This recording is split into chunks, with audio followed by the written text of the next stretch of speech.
And we are live.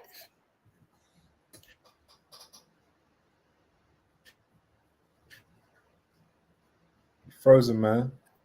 Gentlemen, those of you that are going to join us later on, see, it's another episode.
Hello there, and we are live.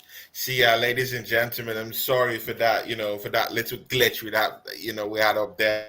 It's a new show, so, we just have to set up the whole, get the whole setup quite well. See, it's episode 1. Just last week, we did the pilot of this show. It was a very great show, my brother who's down here with me. And now is the episode 1 of the Arsenal Crash Talk Premier League show. See, I'm here with no other person yet. I'm my guy, this guy, you see, he's just gonna give it to you the way it is, yeah, and it's not a person that my great guy down here, Mister. Introduce yourself, man. You deserve that. Yo, people, Football Bench channel here. Hope you're having a great day wherever you are. Really hot today in London town, man. Oh, man, it's so hot. 30 degrees, I think. Yeah, 30 Celsius.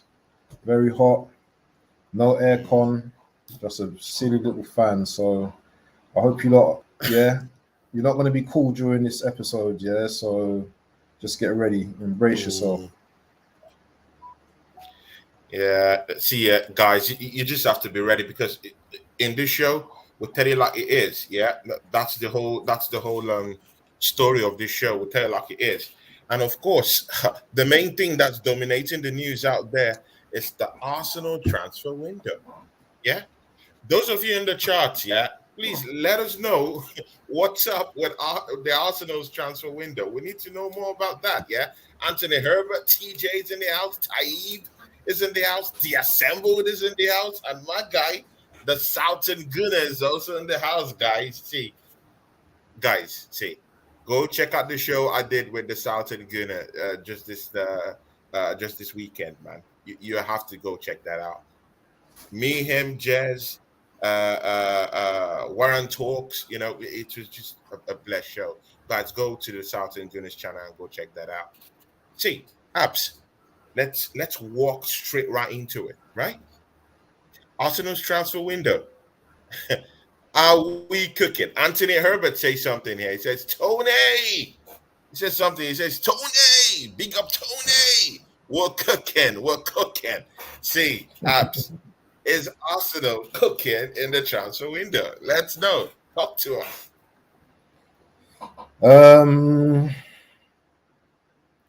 According to rumors, I think we're defrosting at the moment. So when you go into the freezer and you've got like some meat in the freezer and you take it out and it's on the side and it's defrosting, but you can't do nothing with it yet.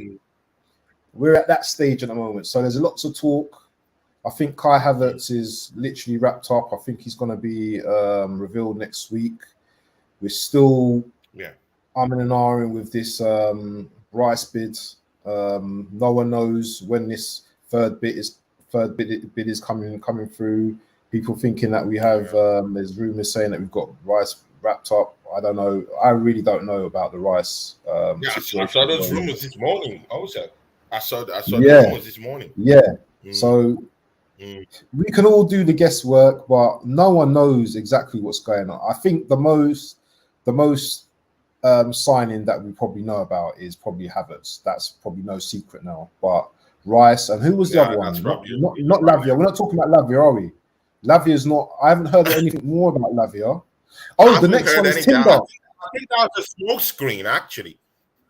You reckon? You think so? I reckon smoke screen. Yeah.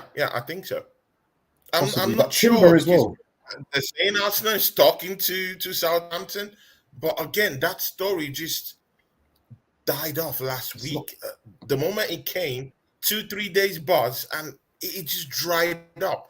That news just dried up. So I'm not so sure, but I think that there's a big problem in the Arsenal camp because of the midfielders that we have. None have gone yet. Mind you, Granit Xhaka is still in this football club. Guys, see you, band. We have to talk. There's lots and lots of things to talk about. Granit Xhaka is still in this football club, whether we like it or not. Some people gave him the God of Honor. People said they loved him, in the final game of the season. But man, he's still in this football club. I still have some theories, with why Granit Xhaka is still in this football club. Maybe mere conspiracy theories, but I'm not so sure. But I'll let you know what I think, and hopefully you let me know what's in your head down there about why Granit Xhaka is still here. We still have Thomas Partey, who's listen. It's been made public that this guy is to leave our football club. See here. When it comes to this Granit Xhaka stuff, we'll still go into the main transfers anyway. We'll talk about all this stuff, all that stuff. Yeah. But let's talk about the midfielders we have right now that's supposed to leave the football club. Granit Xhaka, they said this was going to be his last season at Arsenal. Yeah. Bant, still here. It's a big nightmare for me, but he's still in this football club. He had one of his best seasons on an Arsenal shirt just this past season, scoring lots of goals, getting on, and along with the whole assist thing, it was quite there with the numbers this season. But he was to leave. Why hasn't this guy left the football club, man? I have my own theory to that, but I'll let you know after I know yours. Why hasn't Granit Xhaka left the football club? That's a good question, Have we brought in his replacement yet? So Havertz hasn't landed yet. So Is You can't. Havertz a replacement for Granit Xhaka? Oh, Guys, guys in the charts, yeah. See, this bugs me, man. But I'll listen to how? you. I'll listen to your banter, man. I'll listen to you. He hasn't left the football club. So if he hasn't left the football club, how do you expect Arsenal to bring reinforcements in? Because he occupies a very big space. And mind you, Arsenal gave him a very big contract. Now, this is my own theory why Granit Xhaka is still in the football club. Granit Xhaka, mind you, is a big player for Mm. Arsenal Football Club. I'm not talking of what he does on field, but in terms of uh, uh, uh, the way he's built himself towards the ladder, high up there, they all love him. A section of the fan base of this football club, they love Granit Xhaka. So he's a big player, and he's also seen as a kind of like a leader in quotes, right? Mm. So he commands a very big fee. I'm not talking of his transfer fee, but I'm talking about his wages. Yeah. And I don't think the only club that has come for him this season, which is Bayer Leverkusen, yeah, I don't think Bayer Leverkusen are willing to pay his wages. I think they're waiting for Arsenal to kind of like address the whole salary thing with them. They want Arsenal to literally pay at least half of that money because he's on an inflated wage. I don't think Bayer Leverkusen can actually pay that amount of money. And that's why he's stuck at the football club. Or what do you think? What do you reckon? Well, you've brought up some good theories there. What do I say to that?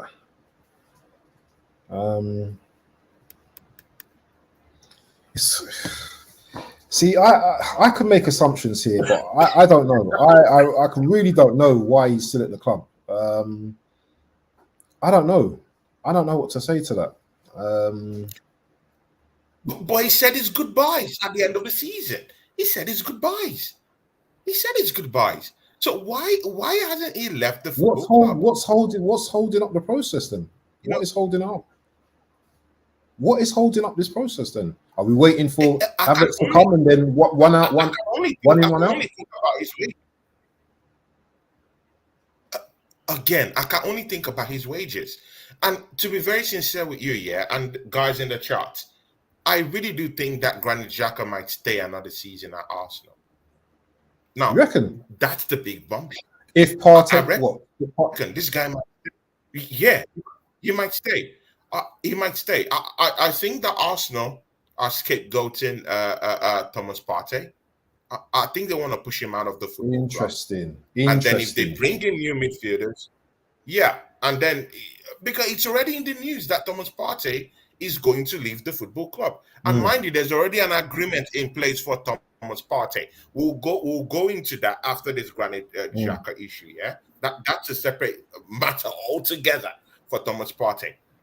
But Arteta the reasons why, yeah, he leaves for these moments, right?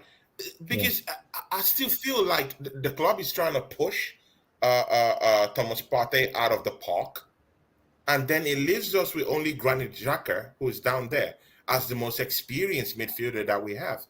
And there's just something that tells me that they would say, you know what, we don't have.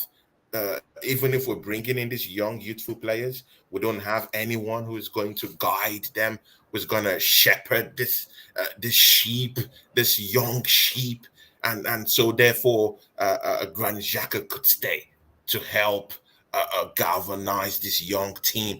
See, I think that these are the lines through which Arsenal are thinking. Well, we still got Jorginho as well. So unless unless we bring in Declan Completely Rice, forgot about that. Yeah, unless we bring in Declan Rice, I don't know where Xhaka. I don't know where he fits because we've got ESR as well. I don't know whether ESR will play in the Xhaka role, or you play on. You can't play on the left because we've got Martinelli and we've got Trossard. Or We got I Trossard. don't know. Yeah, I Also, don't yeah. know. I don't know what's going on with this team, man. I'm sure we're waiting, to see what happens with Havertz coming in, and then once Havertz comes in, then we're gonna say bye to Xhaka. Because as you said But before, again, the no, but Havertz Xhaka fee has said already bye. been agreed. But the Havertz Yeah. fee has already been agreed. They know it's coming to the football club next week. So Why why is he is still? Granit Xhaka still at the football club? See, guys in the charts here, why is Granit Xhaka still at the football club? Do you guys have any feeling that Arsenal is gonna come up with anything at all, or any reason why Granit Xhaka should stay at the football club? Do you guys suspect anything? Please type it out there for us to know. Please just type it out there. But Bant, yeah, just round up on this Granit Xhaka issue.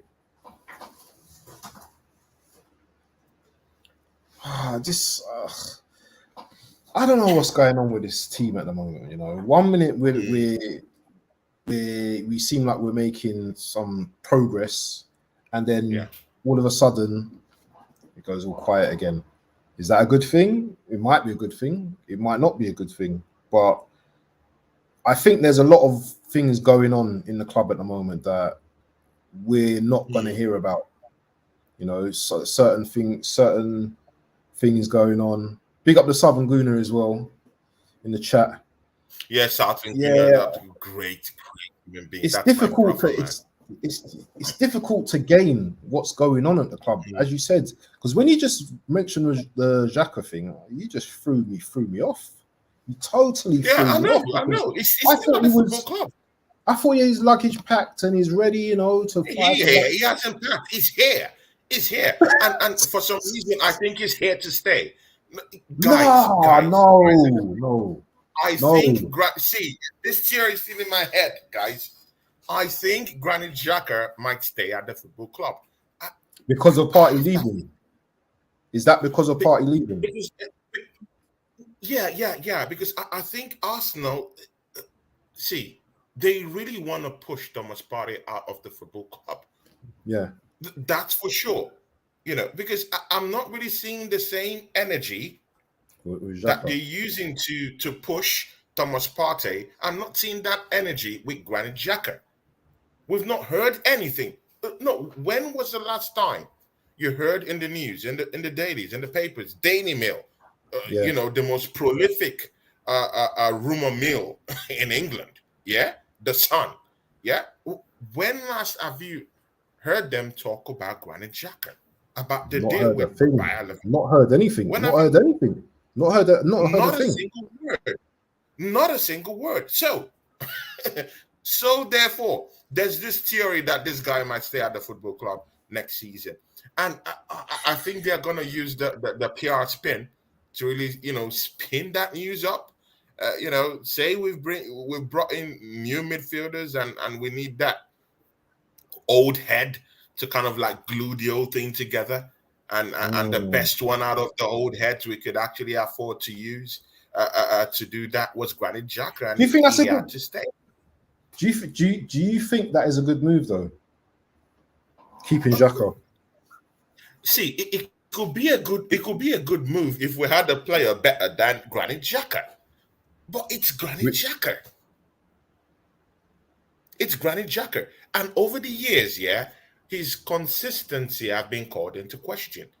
For the amount of seasons he's been here, we've not been to the Champions League. It's just this season that we got into the Champions League. So I don't see anything about his consistency.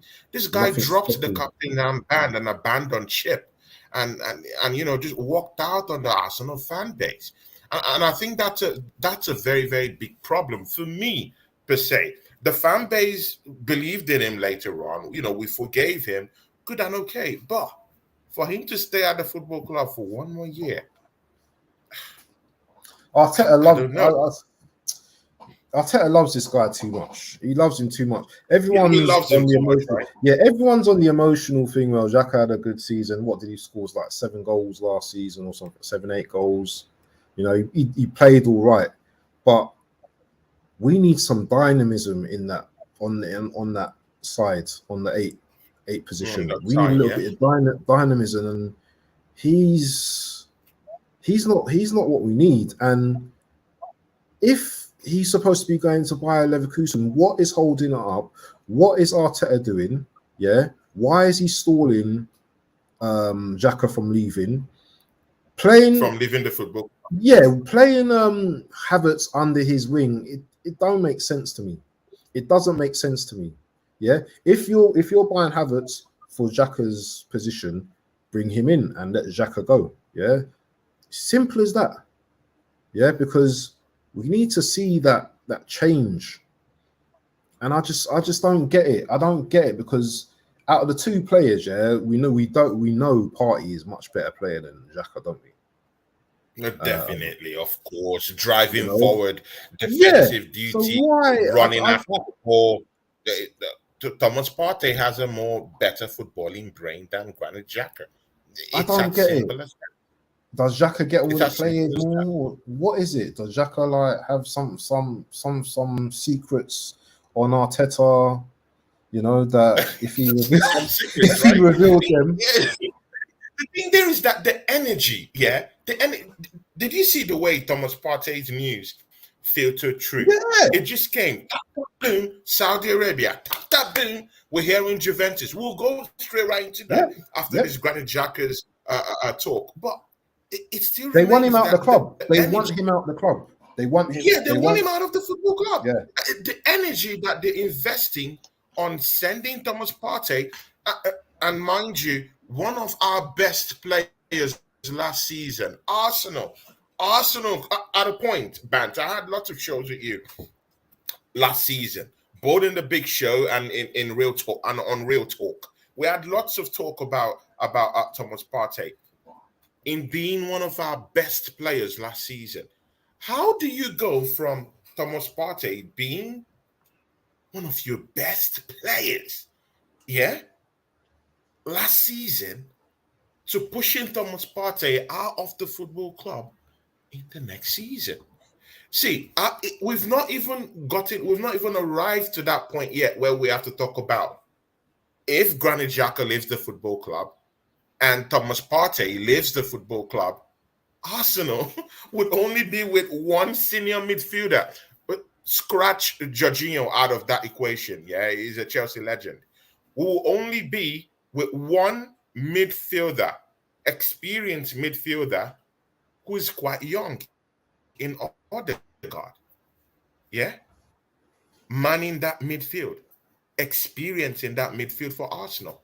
So even if Kai Havertz comes in, even if Lavia comes in, Lavia is about 19, yeah. 20. Young. He's not ready. He's not ready. He's not So ready. we'll have inexperienced players in the middle of the park, new players who don't know their teammates, new players who don't know how to play with, who haven't integrated with the team per se. You can talk about Mm. professionalism.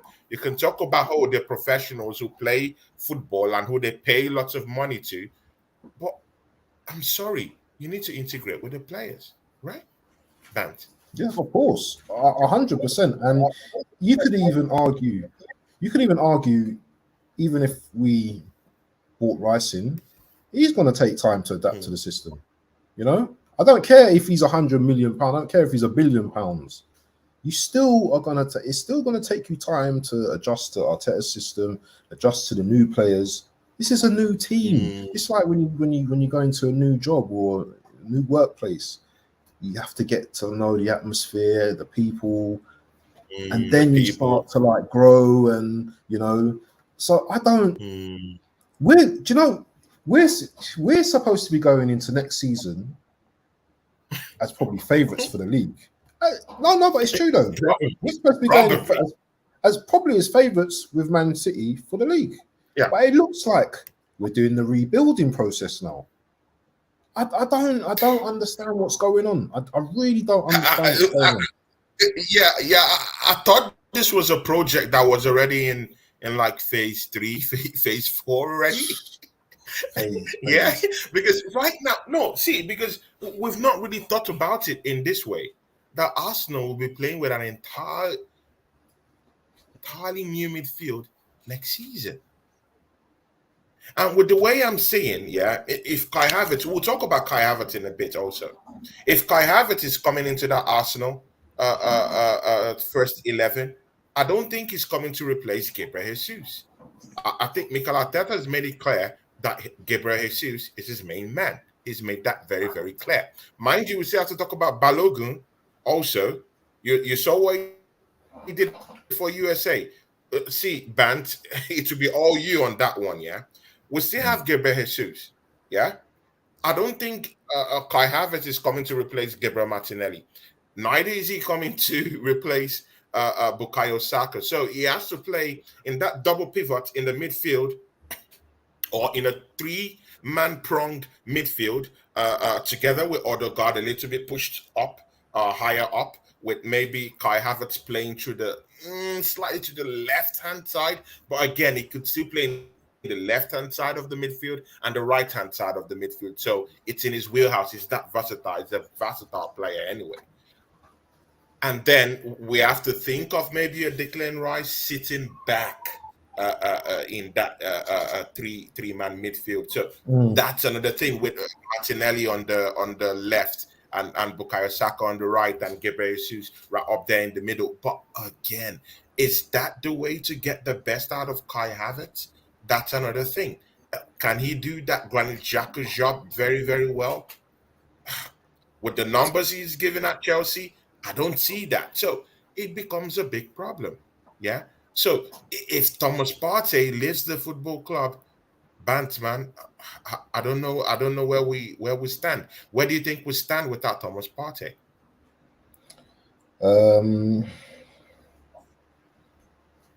I don't think we're the same team without Thomas Partey. Now we can go back to the last season where he lost form to the last, I don't know, 6 to 8 games that we had. But that was a team. I think that was a team effort as well in terms of losing form. Thomas Partey is very important to the way we play in many ways. You know, the way we bring the ball out from the defense. You know, those little passes, intricate passes, those 1-2s from him to Odegaard. You know, the space he creates within the midfield as well. And he actually covers a lot of ground for Xhaka as well. We know, Xhaka can't get back.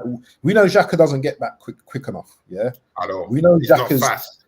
No, and Xhaka's defensive qualities aren't that great. People can go on about he's good. He's not great defensively at all. That's why he's pushed up so far. What baffles me is why is Arteta so loyal to this guy? Why is he so loyal to Xhaka? And I don't want to keep talking about Xhaka at the moment because there's a very good question from the Assembled. Big up yourself, the Assembled. The Assembled. He asked you a question this is a very just before good question. He said, "Bant, would you say who would you say are the most likely players to leave?" So the mill going round is that Eddie's not happy. Eddie in the room, he's not happy. He's not happy. Oh my God. My brother Southern Gunner has a song he plays anytime this guy's been mentioned. Your defense is in trouble and get ya in there. Yeah, so I'm hearing talk of. I was trying to give you that song, man. I banned that song in my channel. Dinketia is not in the room, he's in the parlor. He didn't get it anywhere around the room or the parlor. It's all a lie. Well, he's getting his 100K a week, so he's comfortable. But I don't see Eddie Balogun. Just pause. See it, guys. Football Bant is cooking. It's cooking, guys. See, Bant, that's what I want to hear. Eddie Nketiah is earning. See, the way we just allow this thing go away, that's what hurt me the most, yeah? This guy is on 100 a week. Is there any reason why this guy will leave this football club? He's too rich it's too rich. And you and me know that this guy's from the hood. Yeah, he needs that money, man. Or what do you think, Bant? Would you leave if you were in that position? I don't think you will leave the football club.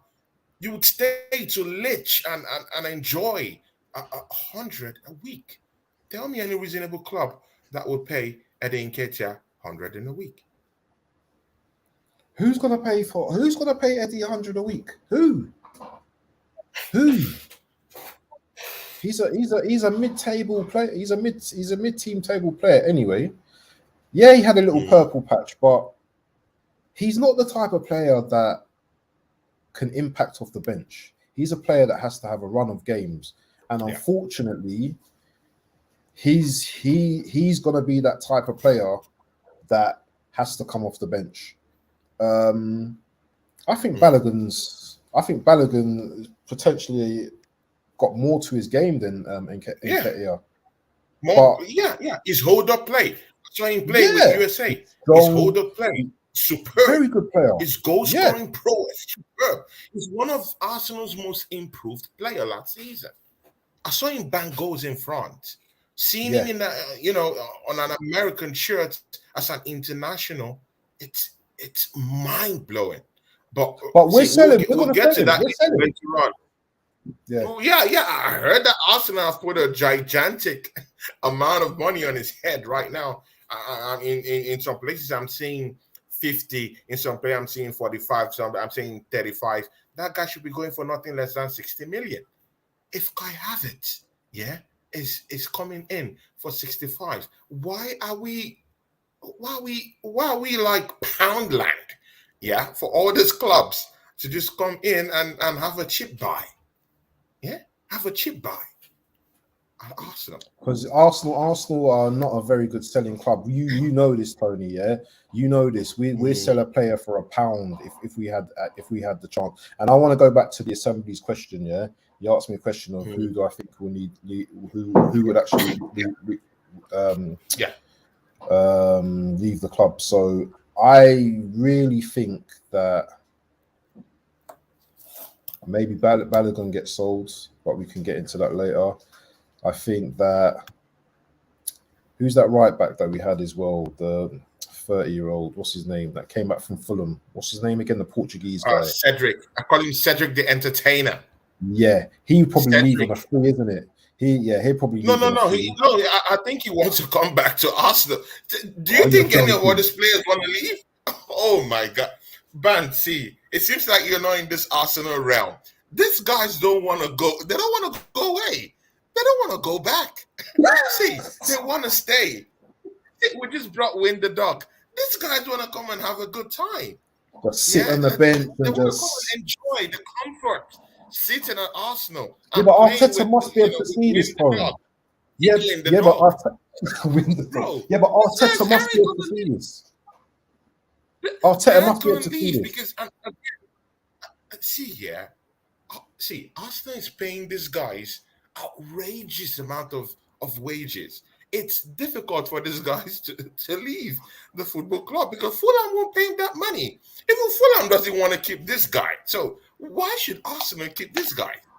Yeah. And again, they don't even want to go to Fulham. They want to come back and literally stay at Arsenal. They love it. It's comfortable, Arsenal for them to stay. So I'm sorry, I don't think Cedric, the Entertainer, wants to leave. He wants to stay.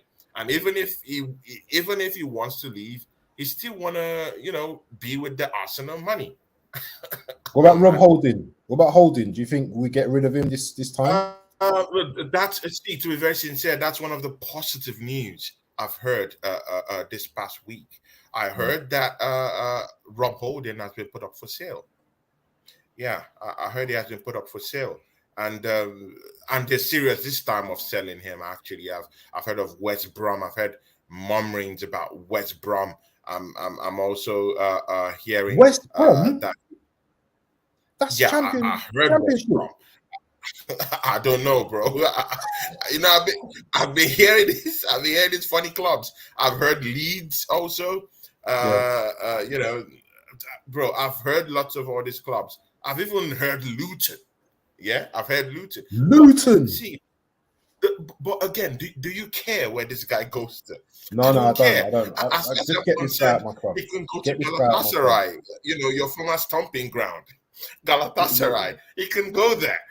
I don't Yeah, he can care. go there. I just Go want there. to see Go him. there. I Play want to see him forward. back. Yeah. I don't want to see him at Arsenal. Also in the news too, Eddie Nketiah put up for sale. These are big, huge amount, news that came out this week. And of course, this Eddie Nketiah's one stems from Arsenal doing that deal for Kai Havertz. Uh, do you think that we should be selling Eddie Nketiah right now, or do you Yes. think we should be using him as a bigger bait to kind of like put the cherry on top for that Declan Rice deal. Send him on his way to West Ham. I heard that West Ham kind of like fancies Eddie Nketiah in their dugout next season. So, do you think we should be using him as part of the payment for that West Ham, or do you think Arsenal should just go and say, you know what, let's cut the check, pay the 100 million, and get our player? If we can get rid of Eddie and Nketiah and put that as part of the deal, then I would love that. But you know what? I think we should just be cutting that check anyway. 100 mil. Mm. Let's get it done. Yeah, let's get this deal over the line. Over the line. We'll talk about that. But Slice asks you a question here. Slice says here, yeah, he says, I hear you, Tony. Maybe both of us anyway. He says, I hear you, Tony. But in fairness to Arsenal, they never said Xhaka was leaving. Yeah, can you hear that? And that's true. Arsenal never came out and said Granit Xhaka was leaving the football club. Guys in the chat, are you hearing this? It's very true. Slice brings out a big question right here. I need to see something. In fairness to Arsenal, they never said Granit Xhaka was leaving. All the talk is coming from pundits and media. I still think he will go, but not till they have gotten the replacement. Slice, I do think that Granit Xhaka is going to stay at the football club. How about that? I think the football club. This was in the news. Sorry, this was in the papers. And let me see if I can see anything that says. No. The football club have never said that Granit Xhaka is leaving the football club. Yeah. No official statement. Nothing. No one has said anything. And to be very factual, it's all from the rumor mills. It's all from the Sun, Daily Mail. All this. All these newspapers, out there. That's where we're getting this news from. We've not heard from Arsenal telling us that Granit Xhaka is going to leave the football club. Yeah. Maybe we're keeping Xhaka to compete in the Champions League. Maybe Xhaka wants to give it a go in the Champions League one more time. Yeah. I don't know, but there was talk about going to Leverkusen. Yeah, I know they've not said that he was leaving the club, but I thought he was giving some cryptic messages saying that he was going to be leaving to go to Leverkusen. Where did the Leverkusen rumors come from then? What did they just like out of the sky? Yeah, exactly. I think it's got legs. I think it's got legs. I think it's definitely got some legs to it. I don't know. I'm still confused about that. But anyway, Granit Xhaka, that is an enigma, man. He eludes me. I don't know what this guy has over the club, but he seems to just slip through the cracks all the time. He's about to leave the football club. Something just keeps him right there. He never leaves. But let's move out of that topic. Thomas Partey. Let's finish up on Thomas Partey. So Juventus, are coming up with 15 million pounds. I think 50 million euros. Sorry, not even pounds. 50 million euros to get Thomas Partey. What do you think? The third Is it best, too small? the third best player in the The third best best DM player? in Premier League. Yeah, the third best DM in the Premier League. They want to give us some chump Yeah, change. yeah. We're comparing this guy to Casemiro. Let's be frank, guys. This guy was being compared to Casemiro just this past season, and we're selling him for 15 million. What is this? What is this? Yeah, What is this? 50 million. And I heard that there's Crazy. already a 3-year agreement with Juventus Football Club. Yeah, How much is Thomas Partey Thomas have Page agreed a he's on big 3-year. wages, isn't he? Thomas Partey's on big Of wages, isn't course, he, at the moment? he's Yeah, on. yeah, yeah, Yeah, he's yeah. one of the highest earners. So, Yeah, yeah, of yeah. course, So yeah, exactly, 15 million. exactly. Because when you're Casemiro on went big for like wages, these football clubs will want to take you. why can't we get even double? Like, can't we get 30 million euros, 30 million pounds at least? Arsenal That's a joke. negotiation? Are you serious? We're not That's a joke. being If taken we sell him for seriously. 50, if These we guys sell him for don't take us 15, seriously during negotiation. Why would they pay 30 million? if we sell him for 15 million euros, yeah, it would be because of something else, yeah, because we want to just get rid, yeah, it's because we want to get rid, but he should be going for much more than that, yeah. For much He's more one than of the that. best. He's one of the best DMs in the Premier League, if not in Europe. Yeah, do you know what I'm saying? Yeah, one of the top 5 in Europe. Yeah, DM. of course. Yeah, let's not talk about his. It's too cheap. Who is this Onomi guy? It's Onomi guy. Is in Manchester City. Don't worry, he's salty because You know this Declan brother. Rice. Yeah. No, he's Okay, listen. salty. Let He's me a let me Manchester City fan. let me chat to He's this very Onomi guy. salty because Let me talk to this. Declan Hold Rice on. have shunned them and it's coming to Arsenal. Well, see, we'll go. Just ignore him. Ignore him. You know, is letting out his anger and his frustrations. He's a Man at City us. fan, yeah. He's a Man City fan. Go and ask Arteta. Go and ask Mikel Arteta what he has done to this guy. And you know what? Yeah, Bant. We also have to talk about that. For some reason, Declan Rice has said that, you know what? I'm sold on Mikel Arteta. I'm coming to Arsenal probably because of Mikel Arteta. Only God knows what Mikel Arteta has done to this guy. But we'll get back to that issue later on. Let's go into a more positive news. You know, there's positive news here and there popping up. It's this guy, Julian Timber, from Ajax of Amsterdam. He plays as a centre back, strong, probably taller than the Butcher El Machete, who plays in Manchester United. He's bigger than that guy, the Butcher, yeah. Stronger, more skillful, has a lot more in his skill set than Martinez, in my own estimation. He's strong, and he could also play the same way Zinchenko plays, in that inverted role. And I heard that that's what Mikel I see what's trying to do. Yeah, let's don't get it wrong. Yeah, I see what's trying to do. But is it the best manager to implement that? I don't know. You know, he has to prove me wrong this upcoming season because he's still our coach. What do you think, Bant? Oh yeah, Julian definitely. Timber, Ajax of Amsterdam, 38 to 40 million deal already agreed. What do you think? It's only about a matter of time now before he comes in. What do you think? Yeah, this guy is really talented, really good player, very pacey, can play right back. Cyborg Ninja, poo, poo, poo. One of our big fans have just come into the show, Cyborg Ninja. Big ups to you. Says big up Tony. Poo, poo, poo. Big up Cyborg Ninja in the house. Big up yourself. Yeah, man. Big up yourself. Yeah, Arteta is a very good coach. You know, this season's going to be a very big test for him in terms of like the players he's bringing in. I think Timber will be coming in to Arsenal. I think the personal terms have been agreed already.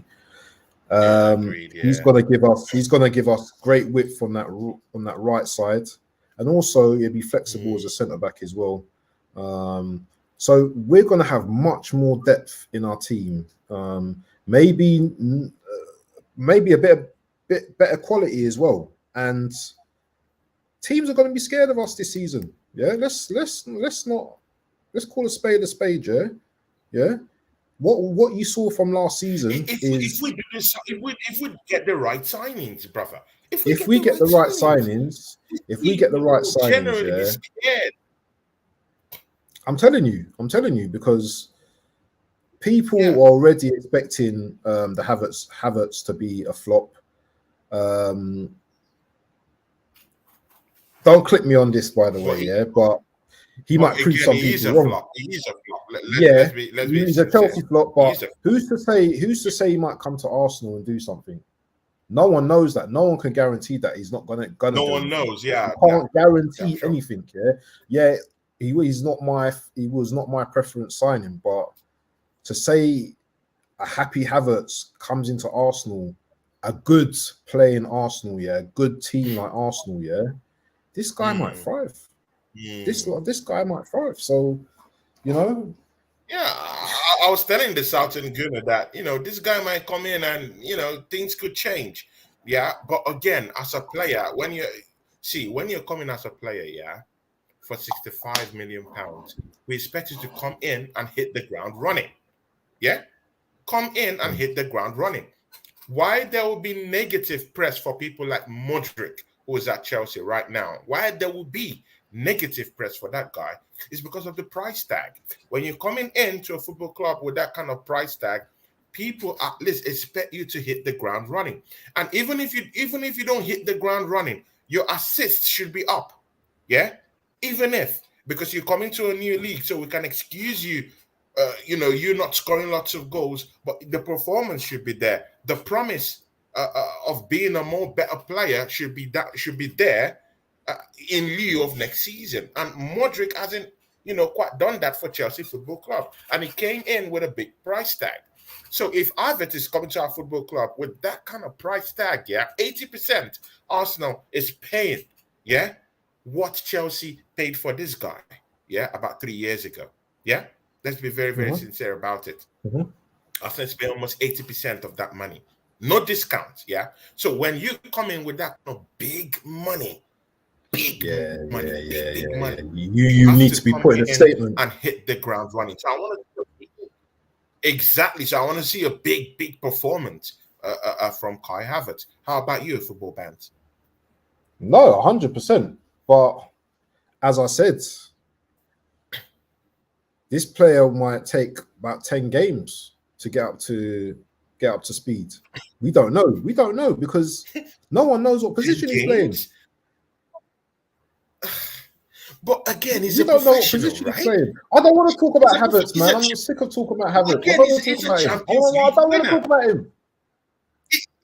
He's a Champions League winner. No, this is a big fish. Let's talk about this. It's a big fish. He's a Champions League winner. He's played for Chelsea Football Club. His highest goal tally in a season at Chelsea is 7 goals.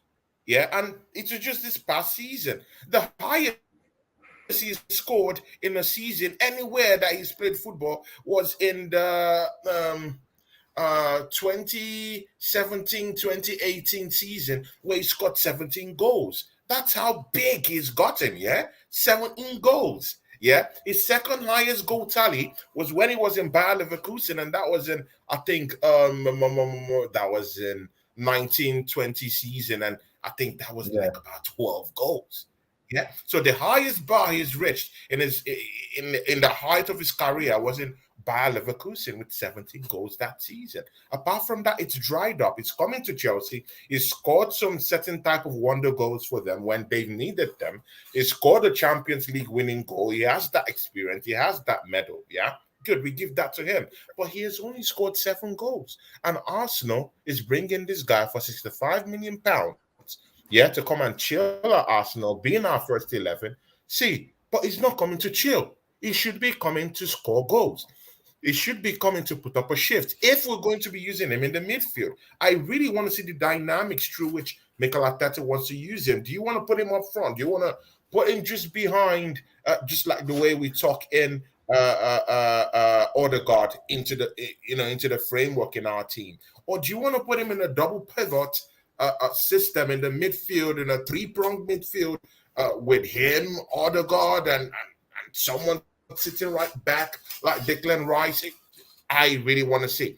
And mind you, Kai Havertz is a very versatile player. In other words, he could play midfield, he could play across the striking positions. I'm talking of left, right, center. He can do this. But again, we also have someone who could also do that same thing in Trossard. So this signing comes in at a time that I don't know the reasoning behind that signing. But again, it depends on where Mikel Arteta is going to use him. What do you reckon, Bant? I think he's going to be a bench player. I think he's going to be a bench player, and he's going to be used mostly in the Champions League for now. I don't think he's going to be like playing week in, week out. I can't see him playing week in, week out. Maybe he's coming on, from the bench. I can't see him starting games. Who's he starting ahead of? I'm sorry, this guy's coming for 65 bands. Yeah, it's not little money. I don't know. Will you bring a player, for 65 million pounds to come and sit on the bench? Please answer that question, Bant. You're on the hot seat.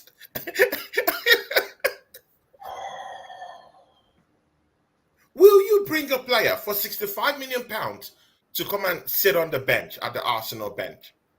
Will you? No, I wouldn't. Exactly. So he's coming to start. He's coming to play. He's coming to literally overtake other players. Yeah, but who is he going to be replacing? He's not replacing Saka. He's not replacing Martinelli. He's not replacing Jesus. Is he going to be one of those, I'm coming on for Jesus after 70, 80 minutes? Is he going to be, Xhaka has been playing rubbish today, I'm going to replace Xhaka? Or am I going to be starting in the number 8 position with alongside Odegaard and whoever? What? I don't know. I really don't know.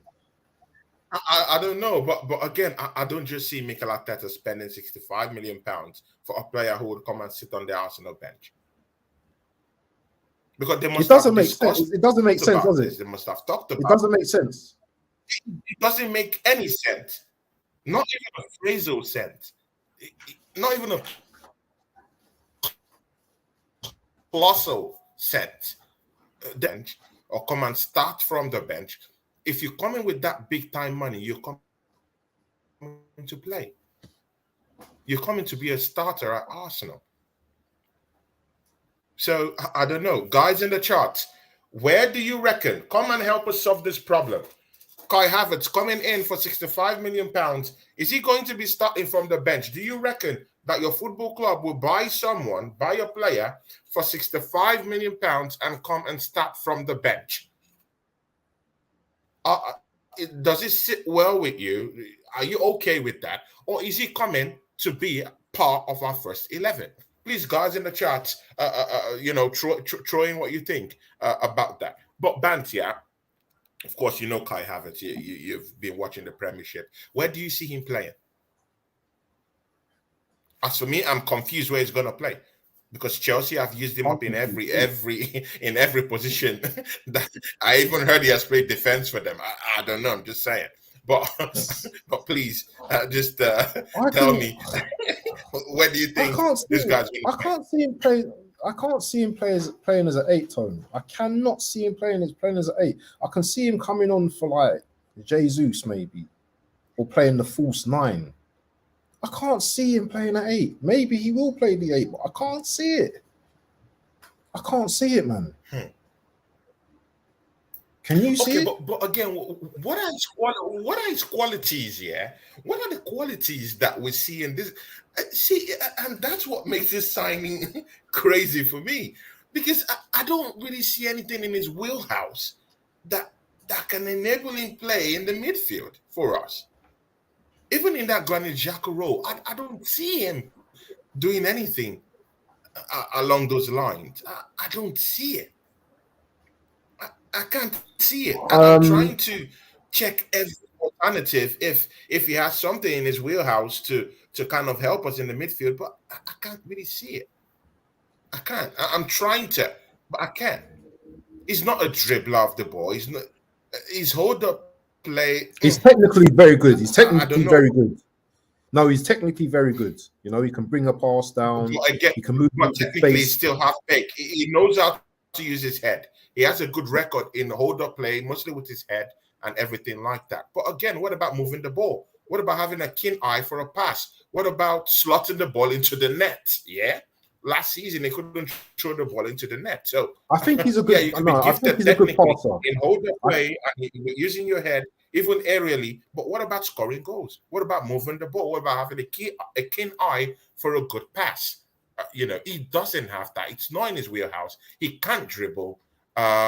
He doesn't use his leg trickily or something like that. So why is he so much then? If you're saying all these things that he can't do this and he can't do that, why is he so expensive for? I will say this.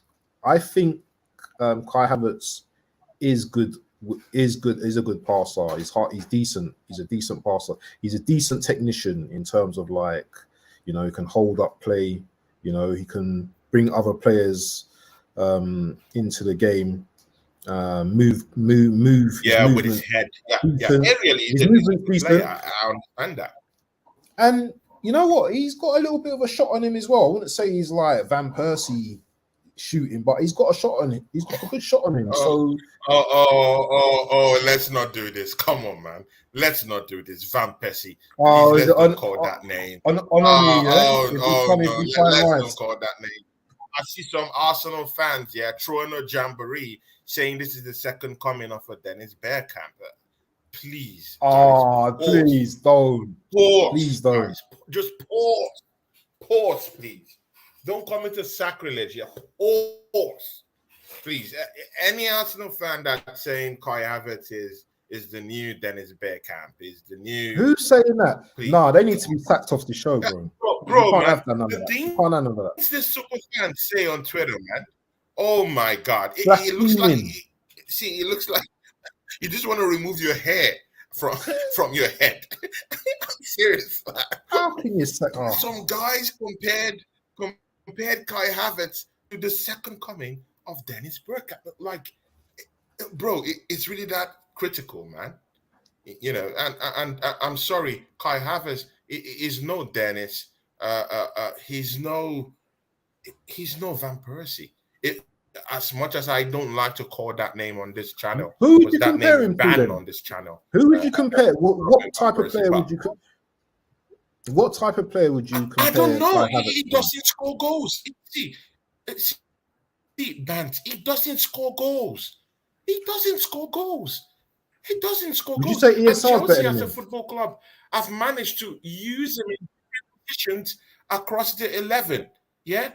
This guy being used as a midfielder? He's been used at the flank. He's been used as a central striker, and none of them have worked anyway. Actually, the highest goal tally he's gotten is 7. So why is this guy's price tag up to £65 million? And why is Arsenal buying this guy from Chelsea, bailing Chelsea from facing FFP rules? In which Chelsea, the last time I checked, are one of our biggest rivals in London, and we're saving these guys from FFP rules. Yeah, instead of allowing these guys to crash and burn with the way they've handled their football club.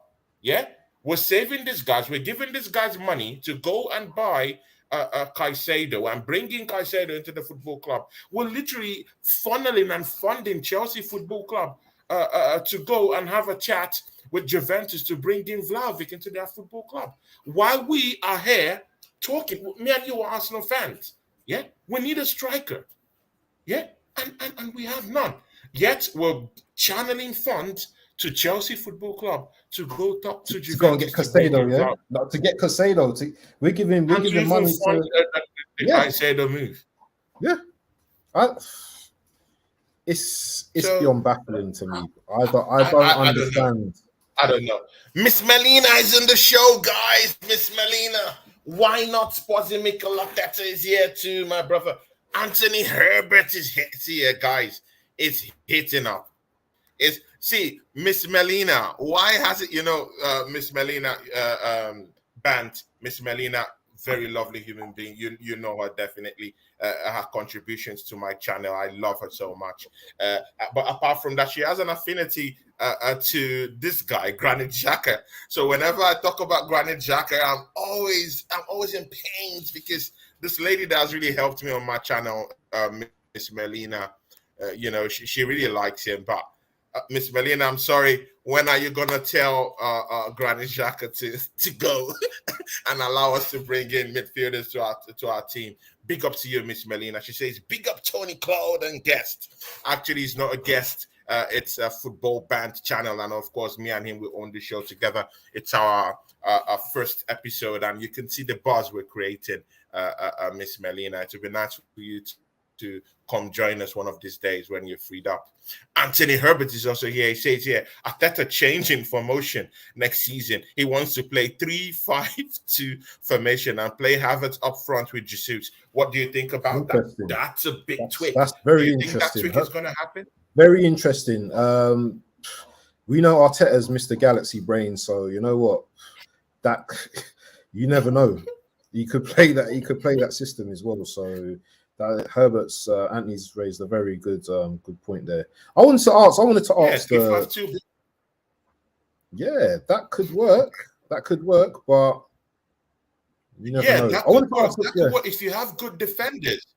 Mm. If you have good defenders, if you have if you have Gabriel's just sitting in that central defense, if you have William Saliba sitting down there, and you have your two inverted defenders, Zinchenko and of course Timber will be coming into the football club in inverted roles. So when we're being faced with a big offense, they would shape up back into a 4-4-2 or something like that anyway. But still, when they drop back, the shape of the defense will turn into a 4. At the back end, Zinchenko coming back, and of course Timber coming back will make it into a back 4. But do you think it's better we're going on a 3-5-2? I think it will choke the midfield. It will give us options up front with 2 strikers playing. I usually like those days when traditional strikers just play between themselves.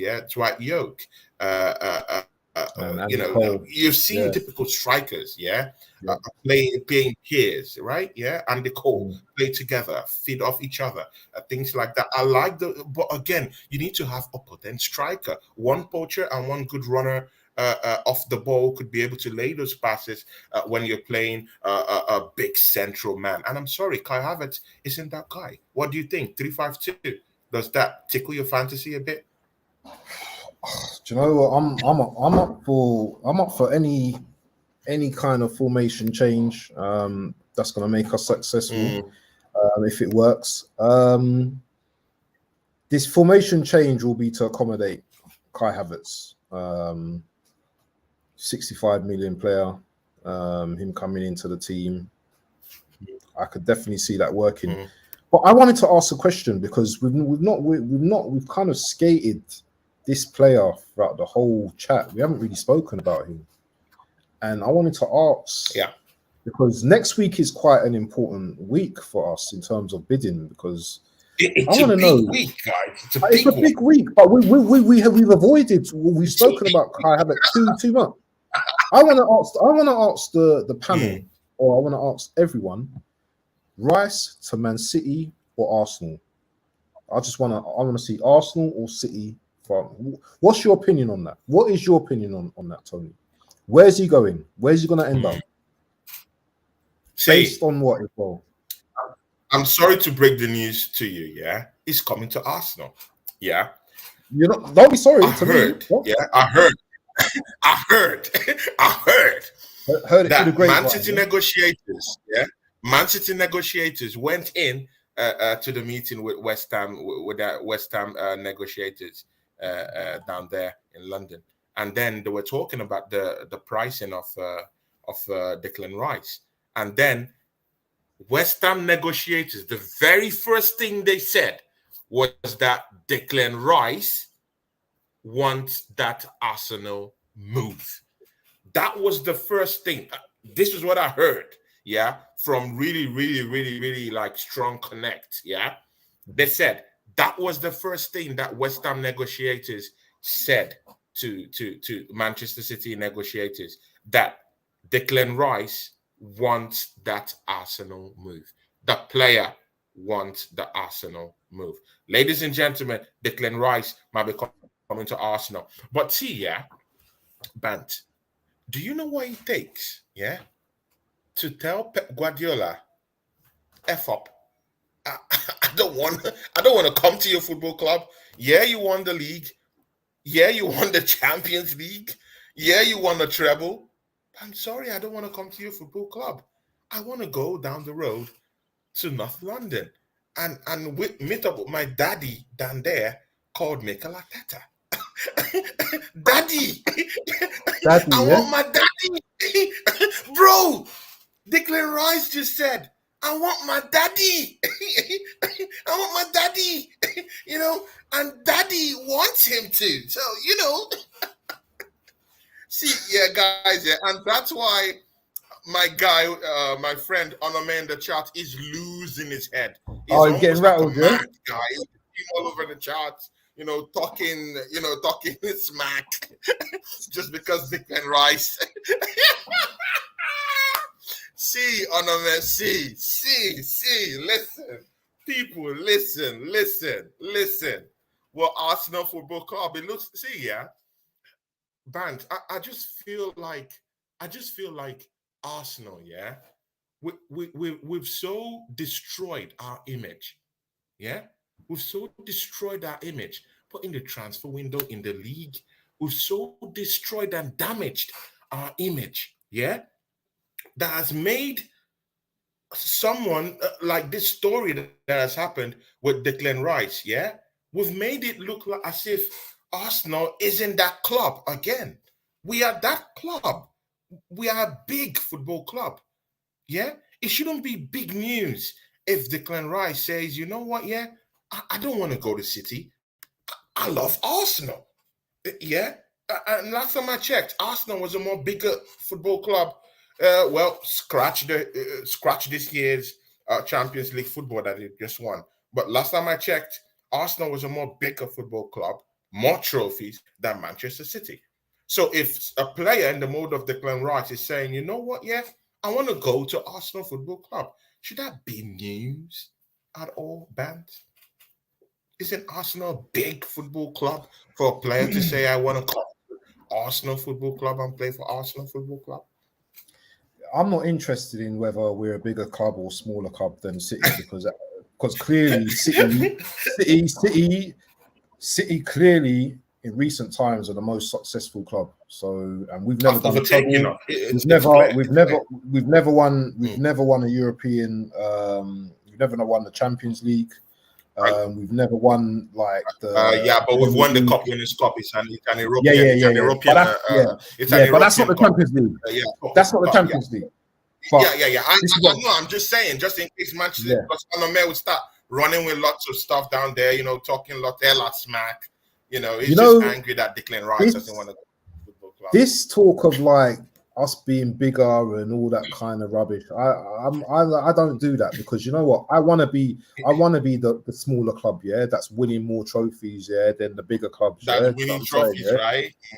So I'm not really interested in that. Yeah, I think when we look at the history of both clubs, yeah, obviously Arsenal have a bigger history, yeah. Do you understand? Yeah, Arsenal probably have a bigger fan base worldwide, but that don't mean nothing at this stage, at this moment. Yeah, I don't care about his social media presence and how many followers he's gonna gain. Yeah, all I'm interested in is, can Declan Rice come into my club and do a job? That's all I'm interested in him making that choice. If he comes into the club, he becomes like he makes that role his own. He becomes the club captain. He says, Odegaard, you know what? You've done your thing, but I'm taking the captaincy here. Yeah, do you understand? Yeah, the boys are listening to me now.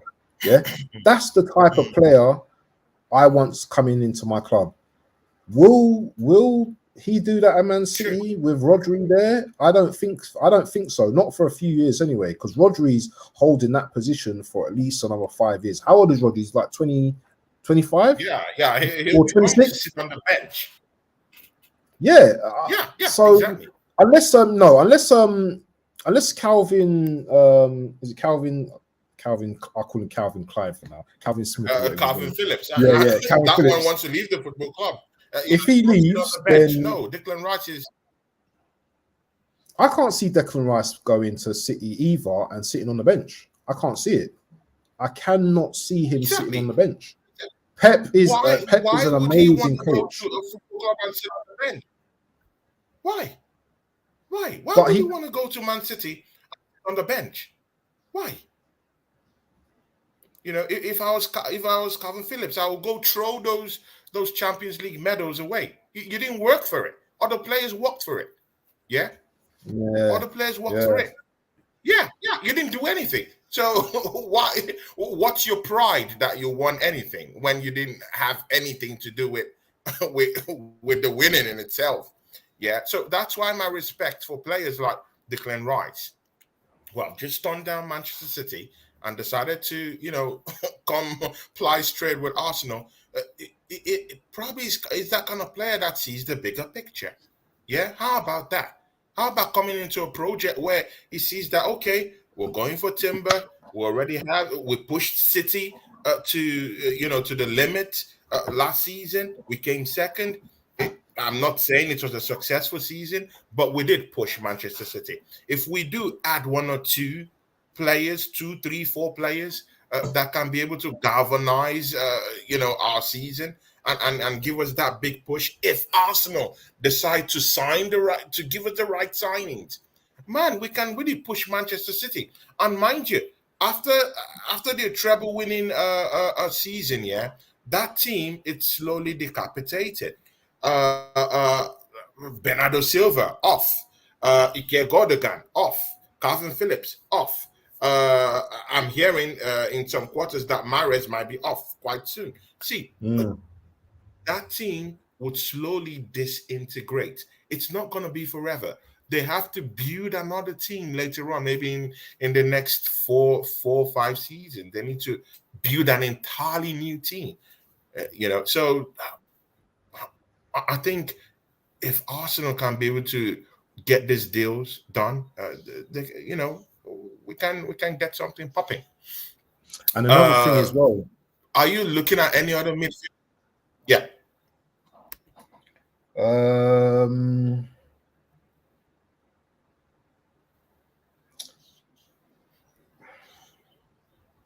Are you looking at any other midfielder? Okay, because the rumors of Serge Milinkovic-Savic has reared his head again every season, every transfer window. We're always linked to this guy. Yeah, but that's a Xhaka replacement, though. That would be a Xhaka replacement. He's not a holding midfielder. Exactly, that would be. But again, the guy is a talker. He's a vocalist. He's someone who's very vocal. And he's a very. He's a good player. He's a good player. He's a good player. Mikel Arteta. Yeah, true. But again, he's not in the wheelhouse of Mikel Arteta. Mikel Arteta doesn't like people that will come in and become vocalists. He likes people that will come in and bow down to the throne. Yes, sir. Bow down to the throne and play the way he wants. Yeah. Of course, if you check out Pep Guardiola, that's how Pep Guardiola works, loyalty and undivided attention to his throne. And of course, that's what Mikel Arteta is trying to slowly imbibe at Arsenal. You will have one or two squabbles here and there with your players, but when it comes to loyalty, I think Mikel Arteta demands lots of that. What do you think? Oh, yeah, of course. Yeah, Arteta demands his respect. We all know that, especially with the Aubameyang situation that occurred, where the story about that. So, you know, and when Ozil done his little madness, we know like This little madness, right? yeah, we know the non-negotiables. Yeah, we know about that already. What I When would say is, that bro, when Dizzy stands up for for anything, pew, off you go. yeah, but who's a back? Mikel Arteta is a cutthroat. Yeah, of course. Yeah, you don't know. He Guendouzi, doesn't play Matteo about. Guendouzi. Yeah, yeah, yeah. But what was I going to Yeah. say to So answer your and question? again, mind you, it also shows in his transfer decisions. Yeah, the kind of player, the ilk of players he's going for. This soft kind of people, soft kind of Let me guys, ask you a soft kind of question. players Let me that will let come me and ask you a bow down. question. Wait, but again, do you think Kai Havertz will raise his voice at anything? Do you think so? He's an easygoing Oh guy. no He's no a no no nice no guy. He's a nice no! guy. So, Kai so Havertz we're has got a having nasty. a team bunch filled with nice guys. And see, there's nothing wrong with being a nice guy. Yeah. But at times you need to find the balance when you should be nice and when you should not be nice, when you should be vocal, in the field of play, when you should be fiery, when you should be angry. Sometimes I just feel we need angry players at the football club at times. Yeah, players that can be able to be vocalists, that can shout, that can lead. And Declan Rice is that player for me that I think he Let can me be. ask you a He question. can Let me ask you a question. Let me ask you a everywhere. question. Yeah, He's because you're everywhere. always asking me questions. You're forever asking me questions. Yeah. If Rice fails, who's our backup? Who's our backup dancer? It's not going to be Stormzy. Who's our backup dancer? Hold on. There's no. That's a big one. You need. Come on. That's You should be like. Right. You should Big be like. Six I don't know. Bands You should be is in the Amrabat. You should be show. like Big Six Bands Lavia. months in the house. Big up Monts, my brother. Big up Big Six Bands is in the house. Watching you from day. Months, my brother. Months. When are you gonna come to the show again, Months, man? When are you gonna come, man? Big up, man. Come see, man. Get out of that hiding in London where you are, man. Come out to the show, my brother. You know we love you down here, man. Anytime you want to come to the show, man, just spill, man, and you're out here. Big ups, Big Six Bands. Big up That's Big our Six brother, Bands, man. Mad Mad love for Big Six Bands, man. Mad love for him. When I needed him to come to my show, he came here to show us love. So I love that brother. Very lovely human being. And guys, go and subscribe to his channel, Big Six Bands. Big guy, big brother, doing his thing. Much love to you. Yeah, you were saying something, Bands, man. Can you just read out what the assemblies just said about Bance? Kai and Rice have to improve as players. Can you read that comment out for me, please? Which one? The one thing, everyone? Is it that one? No, it's the one at 519. The Bance, Kai and Rice have to improve as players. Coming around 19. Can you see it? Here we go. Here we go. Yeah.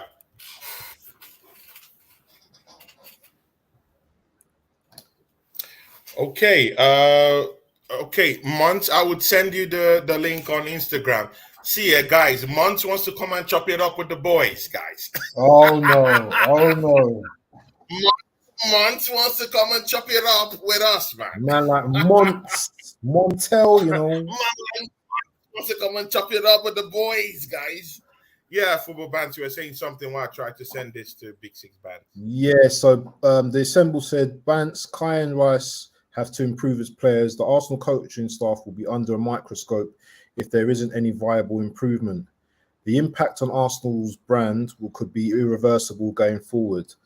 No, that's very true, because when you think about it, yeah, what are we doing with players like ESR? ESR is still a very good player. What happened to him? What's going to happen to his position? Because I think I rate ESI above Kai Havertz. I think he's got a higher ceiling, but obviously his injuries have messed him up, probably confidence wise as well. You know, that season, last season, he scored 10 goals. You know, exactly. what's there to stop him doing it this season? So I don't see why we've invested. I don't see why Arteta's gone after Kai Havertz like a madman. I just don't understand it. I just don't understand this deal, bro. I just really don't understand it. Maybe Montel can shed a bit more light on this thing, but I can't figure it out. I can't figure it out. Yeah. I just don't Montel, I've understand sent it. it to your Big Six Bench channel, so probably you could pop in. I'll send it to your personal Instagram right now, so you could pop in with the boys. I've sent it to both your channel, Big Six Bands, and on Instagram actually, and on your private Instagram. So, Big Six Bands, you can come join us. We still have the show is still long because we still have to touch into going to all these other areas. Liverpool, do we have a when you look at the whole look at Manchester United. These guys aren't doing anything in the transfer window. Yeah, so much for traps talking, trash out there. Liverpool are not doing anything. They've just only gotten one signing No. right They've now. got no. Liverpool have got potentially someone called Thuram coming into their side as well. I think that signing. They haven't gotten Thuram yet. They haven't gotten Thuram yet. Potentially next week he might be signed. Potentially. But then, and if Kone you were as well. Thuram, do you think he will come to a team not playing in the Champions League? Listen, yeah. Sorry, Tony, but Liverpool. No. Do you know what? No. Liverpool are a massive club. Yeah, let's not get it twisted. Liverpool are a very big massive, club, but they don't have Champions League, which attracts players right now. What is one season? Yeah, but what is one season out of the Champions League? No, but what is one season outside of the Champions League? They can get back into the Champions League. No, they're not in the Champions League. They're not. This players they won Champions League. Yeah, but I'm just saying. Yeah, but I'm just saying. By the standards of Liverpool, they've not done good business this season. Only McAllister and McAllister comes with a big question mark. We don't know if it's going to be a flop at Liverpool. We've seen big guys go to bigger teams and flop. Yeah, we don't know. We don't know about that. And for me, I really do think that Liverpool need a whole new midfield. You're going to have to answer to Mons about that. I can't defend you. I can't defend you because Liverpool have that style. Liverpool have been crying out for McAllister. They have been crying out for that type of player. I can't see a player of his status, not performing for Liverpool. I can't see it at all. I can see him coming in and just smashing it, bro. I mean it. McAllister is a top player. And before we start getting all Liverpool and chatting about other teams, he's the type of profile that we should have been signing. Yeah, we should have been signing McAllister. We should have been signing, right? Yeah, that's who we should have been signing. Even Madison, because but again, we're going to fry the bigger fish, isn't it? We're in the Champions League. We're meant to fry the bigger fish, and when you're going to fry the bigger fish, you need a squad. You need a squadron to follow, centurions to follow you. And you ask the big question down here, if Declan Rice comes in and Arsenal sells Thomas Partey and Granit Xhaka, who do we have as a backup? We're going to the Champions League. We need centurions, matadors around with us going for that fight. But I'm sorry, I'm not seeing us being linked with an enormous team. We're just bringing a team to just fight for the Premiership. I'm not seeing squad in depth, which is what Manchester City got till today. And it was actually the difference between Arsenal and Manchester City winning the league last season. When all of our players were dropping off in form, Manchester City were hitting up in gear, winning games, because they had good backup. They could bring in Mahrez from the bench. They could bring in Lewis from the bench. Carl Phillips never even sniffed the first 11. They do this. It's in their wheelhouse. Bant, Do you think Arsenal is in that market right now, bringing in players that can be able to help us in the Champions League run in? Do we have squad in depth right now? What do you think? No, we don't. The simple answer is no. No, we don't. And we need players that are going to come in to fit that system that Arteta wants to implement on the guys. But Hmm. no, we haven't. And sometimes it's not about just numbers. Yeah, you have to bring quality as well. Yeah, and quality costs Yeah. money. Yeah, quality costs Hmm. money. So Yeah. is Kai Havertz quality that we should be bringing in? Do you think Kai Havertz is of that quality? You tell me, Tony. In Bro, depth, is he the type of player we want to have for in depth? ooh, Is Kai Havertz? Does he fit the depth of the see, squad? Does he? see, but again, yeah, if you're going for a player, see this depth thing, yeah, it comes in different dimensions, yeah. If you're saying that Kai Havertz should be coming in as someone to give us depth in squad, then why spend 65 million for him? It's We've too got much Vieira for for him. 35 million. Too We've got much. Vieira for You're using 35 million. the But five we've got million Vieira for pounds to bring in a player that will come and be a squad player, and it's wrong. We should be bringing snipers with 65 million pounds. That amount of money last season would have brought us Alien Island if we had maybe more 20 million or 15 million. It's big money. See, it's elite players that come in for that amount of money. It's 65, 70 million. It's big money. It's not small money. So I don't see why we should be restricted to bringing in Kai Havertz, who is 65 to 70 million, yeah, to come and be a squad player. He shouldn't be a squad player. It should be we should be bringing in a player in the mode of that 65 million that's who's ready a to killer, start. who's an assassin, who would come and kill at the football club, ready to start, a centurion. But is Kai Havertz a centurion? I'm sorry, I don't just see it.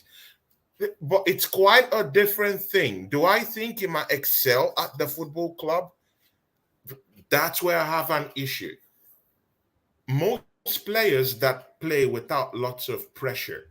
I think at Chelsea over the years he's been playing with lots of pressure.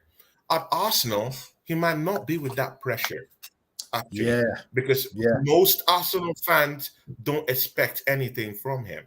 I'm sorry. Mm, They mm, all saw they saw his performances last season, 2 seasons ago. Yeah, they've seen all these things, and they know that this guy is not just that guy. So they're not just really expecting anything from him. Being a big part player, cool and okay. But being the man, most Arsenal fans don't think so. So he'll be playing with a bit of that chip off his shoulders mm, entirely. No pressure. So now you come into a team that the fans are not looking at him to save the day. The fans are looking on him to just put up a performance. That's what the Arsenal faithfuls would want to see from him. And literally, I just feel like when you're a player without that much pressure on you, you you could can just just start killing do. it. Yeah, yeah, It yeah. depends. So I'm a bit when it comes to if we're talking as Kai Havertz as a player, I don't trust him. I don't like the way he plays. He's not a prolific guy. He's not a prolific striker. He's not better in the midfield. He's completely clueless in the wings. But again, Arsenal, it might be a different dynamic. And with the way Mikel Arteta wants to tweak that team, it might just work out because he might have people around him that might cover him up. Like Odegaard could cover him up. Martinelli could cover him up. So I don't know. I'm not so sure about the power dynamics in the midfield that could spike him to get a result or something like that. Or what do you think, Bant? No, the points you covered, I totally agree with. But as the chat have been alluded to, it's a big risk. That's a lot of money to be Mm, spending on a player that only scored 7 league goals last season. But who's the alternative? Who is the alternative? My money would have been on Tony this season. If he hadn't have got that charge or whatever, He would have been Ivan Tony. He would have been the player I would have wanted to bring in. But Arteta probably wouldn't have brought him in because he's that type of player, isn't he? He's not a yes man. You know, he does Tony. That's the type he's of not player. a yes man. I would have spent. He hustles the ball. That would have been £60, 60 million. He scores goals. He could score a goal. He scores goals. Yeah, Ivan Tony. He scores goals. He do this for a living. He scores goals. Yeah. But Havertz doesn't. So Tony, let me ask you. Tony, I need to ask you this. When does Arteta become accountable? If Havertz doesn't come good or he doesn't do anything, say he has a Richarlison season where he only scores 1 goal. I'm not saying he will, but just say that happens. Is Arteta and Edu accountable? You tell me.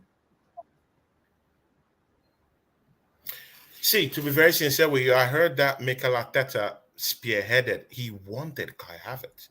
To be very sincere with you, this is not a sign. This is not a sign that Eddie just. But come on, man, this is not a signing that Eddie just handpicked and said, "Hey, you're coming to."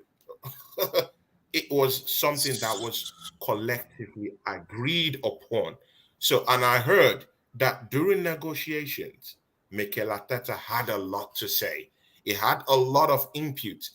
This is on Mikel Arteta. I'm sorry. If Kai Havertz works out at Arsenal, it's on Mikel Arteta. If he flops at Arsenal, it's on Mikel. See, it has the whole hallmarks of Mikel Arteta written all over it.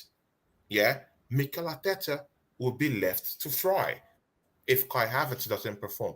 But for some reason, I don't like this Kai Havertz guy, yeah? But for some reason, something keeps telling me that this guy might just put a shift in Arsenal. Yeah. I've been having sleepless nights about that in a way. I just think that this guy might just come in and just become a whole new player, like a totally different player. I have that feeling. But I know it's not in his wheelhouse to do that. I have this feeling he might come in and just... What about ESR? What about him? ESR, I don't know. ESR is supposed to stay at the football club. I'm hearing that Unai Emery wants to reunite with him at Aston Villa. I thought Arteta was... that might be the case. But mind you, again, we have to see. It seems like everyone has forgotten that we have Champions League football to play next season. We need a big squad. We're not thinking of just 11.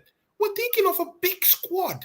So we need even Smith Rowe. We need him down here. We need him. Why ship him to Aston Villa? We need him. We need him.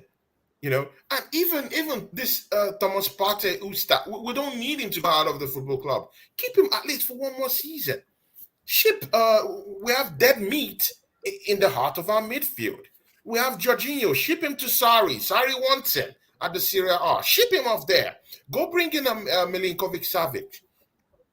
You can also bring in Lavia. I heard we're in for Lavia.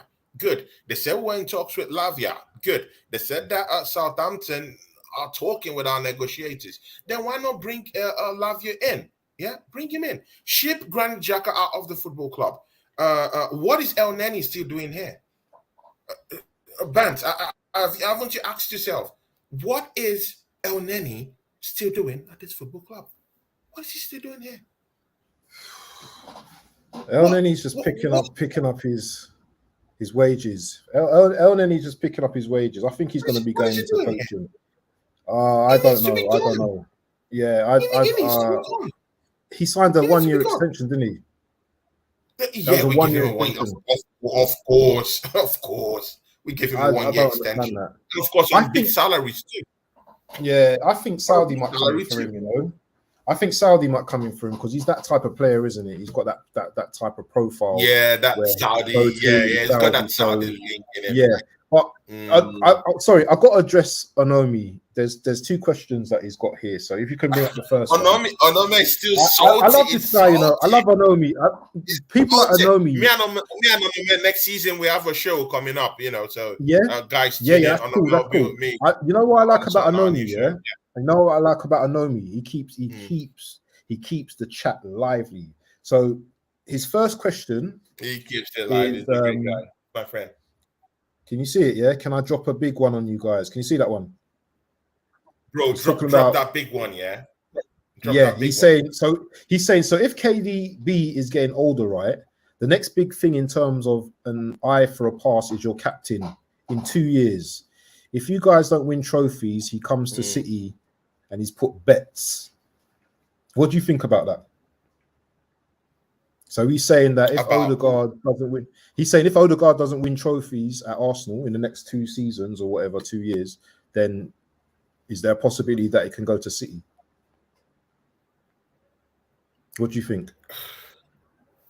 Yeah, there's a big chance of Odegaard. But why do you want our players, Onomi? Why do you want our players? You know, no, there's a big chance it could happen. Mind you, they have the money. If they place a bounty on his head, that can happen. Well, we're in a world where money rules almost everything going on right now. These football players, they have no loyalty to any football club. These guys don't love any club. I was looking at Jorginho coming out the other day, and he was saying he was not going to go reunite with Sarri at the Serie A. He said he loves Arsenal, and I looked at this guy. I said, Jorginho, he loves Arsenal. Is this guy all right? This guy don't love this club. He's a Chelsea legend. He doesn't love this club. How are you saying you love Arsenal? Of course you would love Arsenal because of the wages they're giving to you. You don't believe it that a right-thinking club will give you that amount of money that you're getting. So you're comfortable at Arsenal. They can't ship you out. They'll keep you, of course. And for just saying that he loves Arsenal, these guys will keep him there. Instead of shipping this guy off to Italy, go and bring him his Centurions and Matadors who are ready to play and die in that midfield. Yeah? Go get me killers. But these guys are clueless. The guys handling our negotiations, I don't know. They're just clueless. I just hope, on the positive side, I just hope that this coming week, Bant, good. Let's get in the Havertz, He's already here. So let's don't deceive ourselves. He's already here. So Kai Havertz, let that deal go through. I want to see us go and cut the check for Declan Rice. How about that? How about shipping? See, how about a little icing on the cake? Yeah, a little icing on the cake. I'm cooking, brother. I'm cooking. See, how about throwing on icing on the cake? How about giving West Ham Eddie Nketiah for free? Bant, how about giving Eddie Nketiah to West Ham for free? Just as an icing on the cake. Yeah, just give them for free. Get it done. Get it done. He gets to play first team football. Get it done. Get it done. Get it done. And get Declan Rice. West Ham will be so happy. You see, it will look as if Arsenal gave them a tomato pudding and some good jollof rice to eat with plantains, in it for them to eat, Exactly. With Eddie Nketiah, as a cherry on the top. Dash Eddie Nketiah to them. Yeah? And luckily I think he would do well at West Ham, a new player. What about Rob Holding? Dash him out to Leeds. I don't want to see these players. I don't want to see this player. Yeah. He'll do well for Leeds, but not for us. Yeah, West Ham, I think he'll do well. Get him up the club, take him away, and then go and bring me new players. Get in this Timber guy. We already have Kivior anyway. Yes. So now, I forgot about him. Kivior is still here, and mind you, Bant, White. If Timber comes in, plays in that inverted role, White is not. Ben White. Does he bench Ben What White? are you saying? Have you seen Timber play? Have you seen A little Timber bit, play? not too much, not too much. Timber is see, man. Serious player, yeah. He's a crazy player, man. Is a top player. And again, who's Benjamin White? The guy doesn't even love football. He doesn't love to play football. He hates football. What are we talking about? Look at the So what end we of gonna do last with Ben season. White Look now? how What would we do with Ben White then? at the end of last season. This Timber will come in and put in a shift. He could play normally as a centre back. He could play in inverted roles. You could invert, like the normal, typical way Pep. Hold on. This guy has never kicked a ball in the Premiership. Yeah, we can't just like hype up. Listen, the Ajax League isn't the Premier League. But he's a full-fledged international. He's a Netherlands international. For crying out loud, and he's won trophies. What are you saying? And he's won trophies with the big club. Is Arsenal bigger than Ajax of Amsterdam that have won trophies in Europe lots of times? Come on, man. He's played for Ajax of Amsterdam. He's won titles with Ajax, even the one that won double titles some couple of years ago. So what are we saying? Timber is he's young though still, isn't he? He also has trophies to back his performance up. So if he comes into the Arsenal back four, get Ben White to sit on the bench. But do you know the big dynamic? We will be having a big player on the bench to come in for Timber whenever he needs a rest. In the Carabao Cup, in the FA Cup. How about that?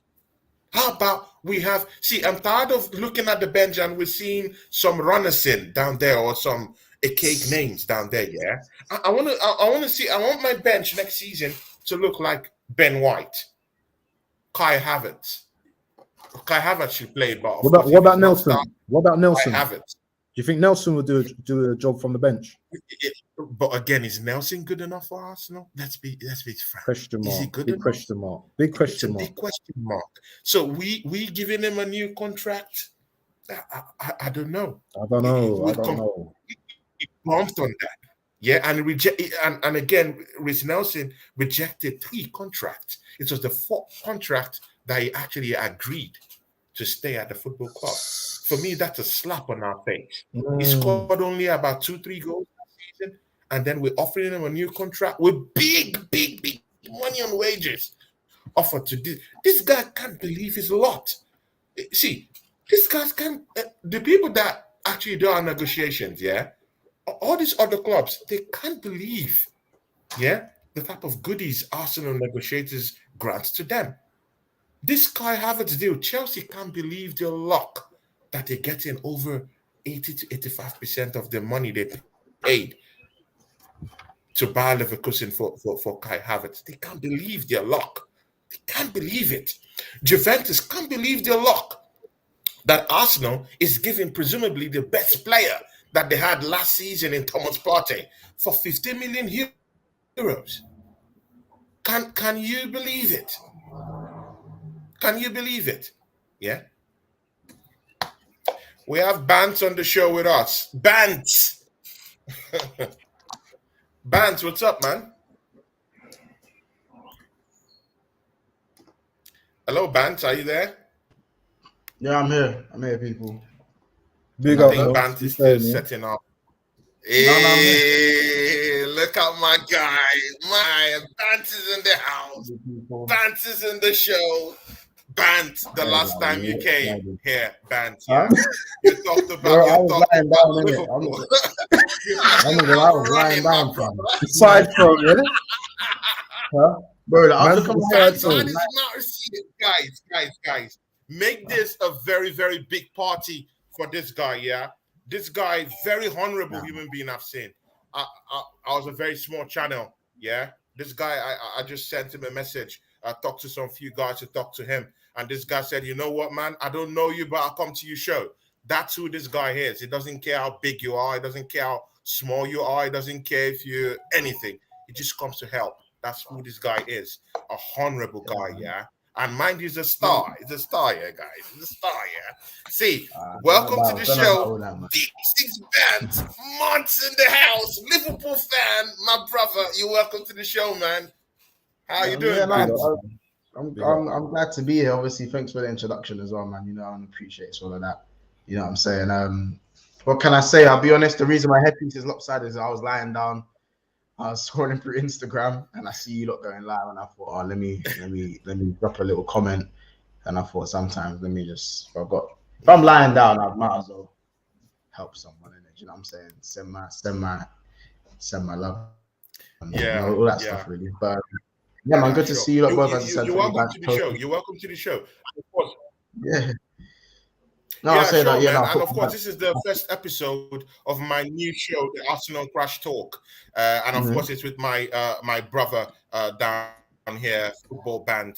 But see, yeah, the last time you came to the show, Mons, you kind of like you wanted to talk your way through top 4. And man, Liverpool, no Champions League football, a moribund midfield. You're in need of a rebuild in your midfield down there. For me, you still haven't done great business this season in the summer window.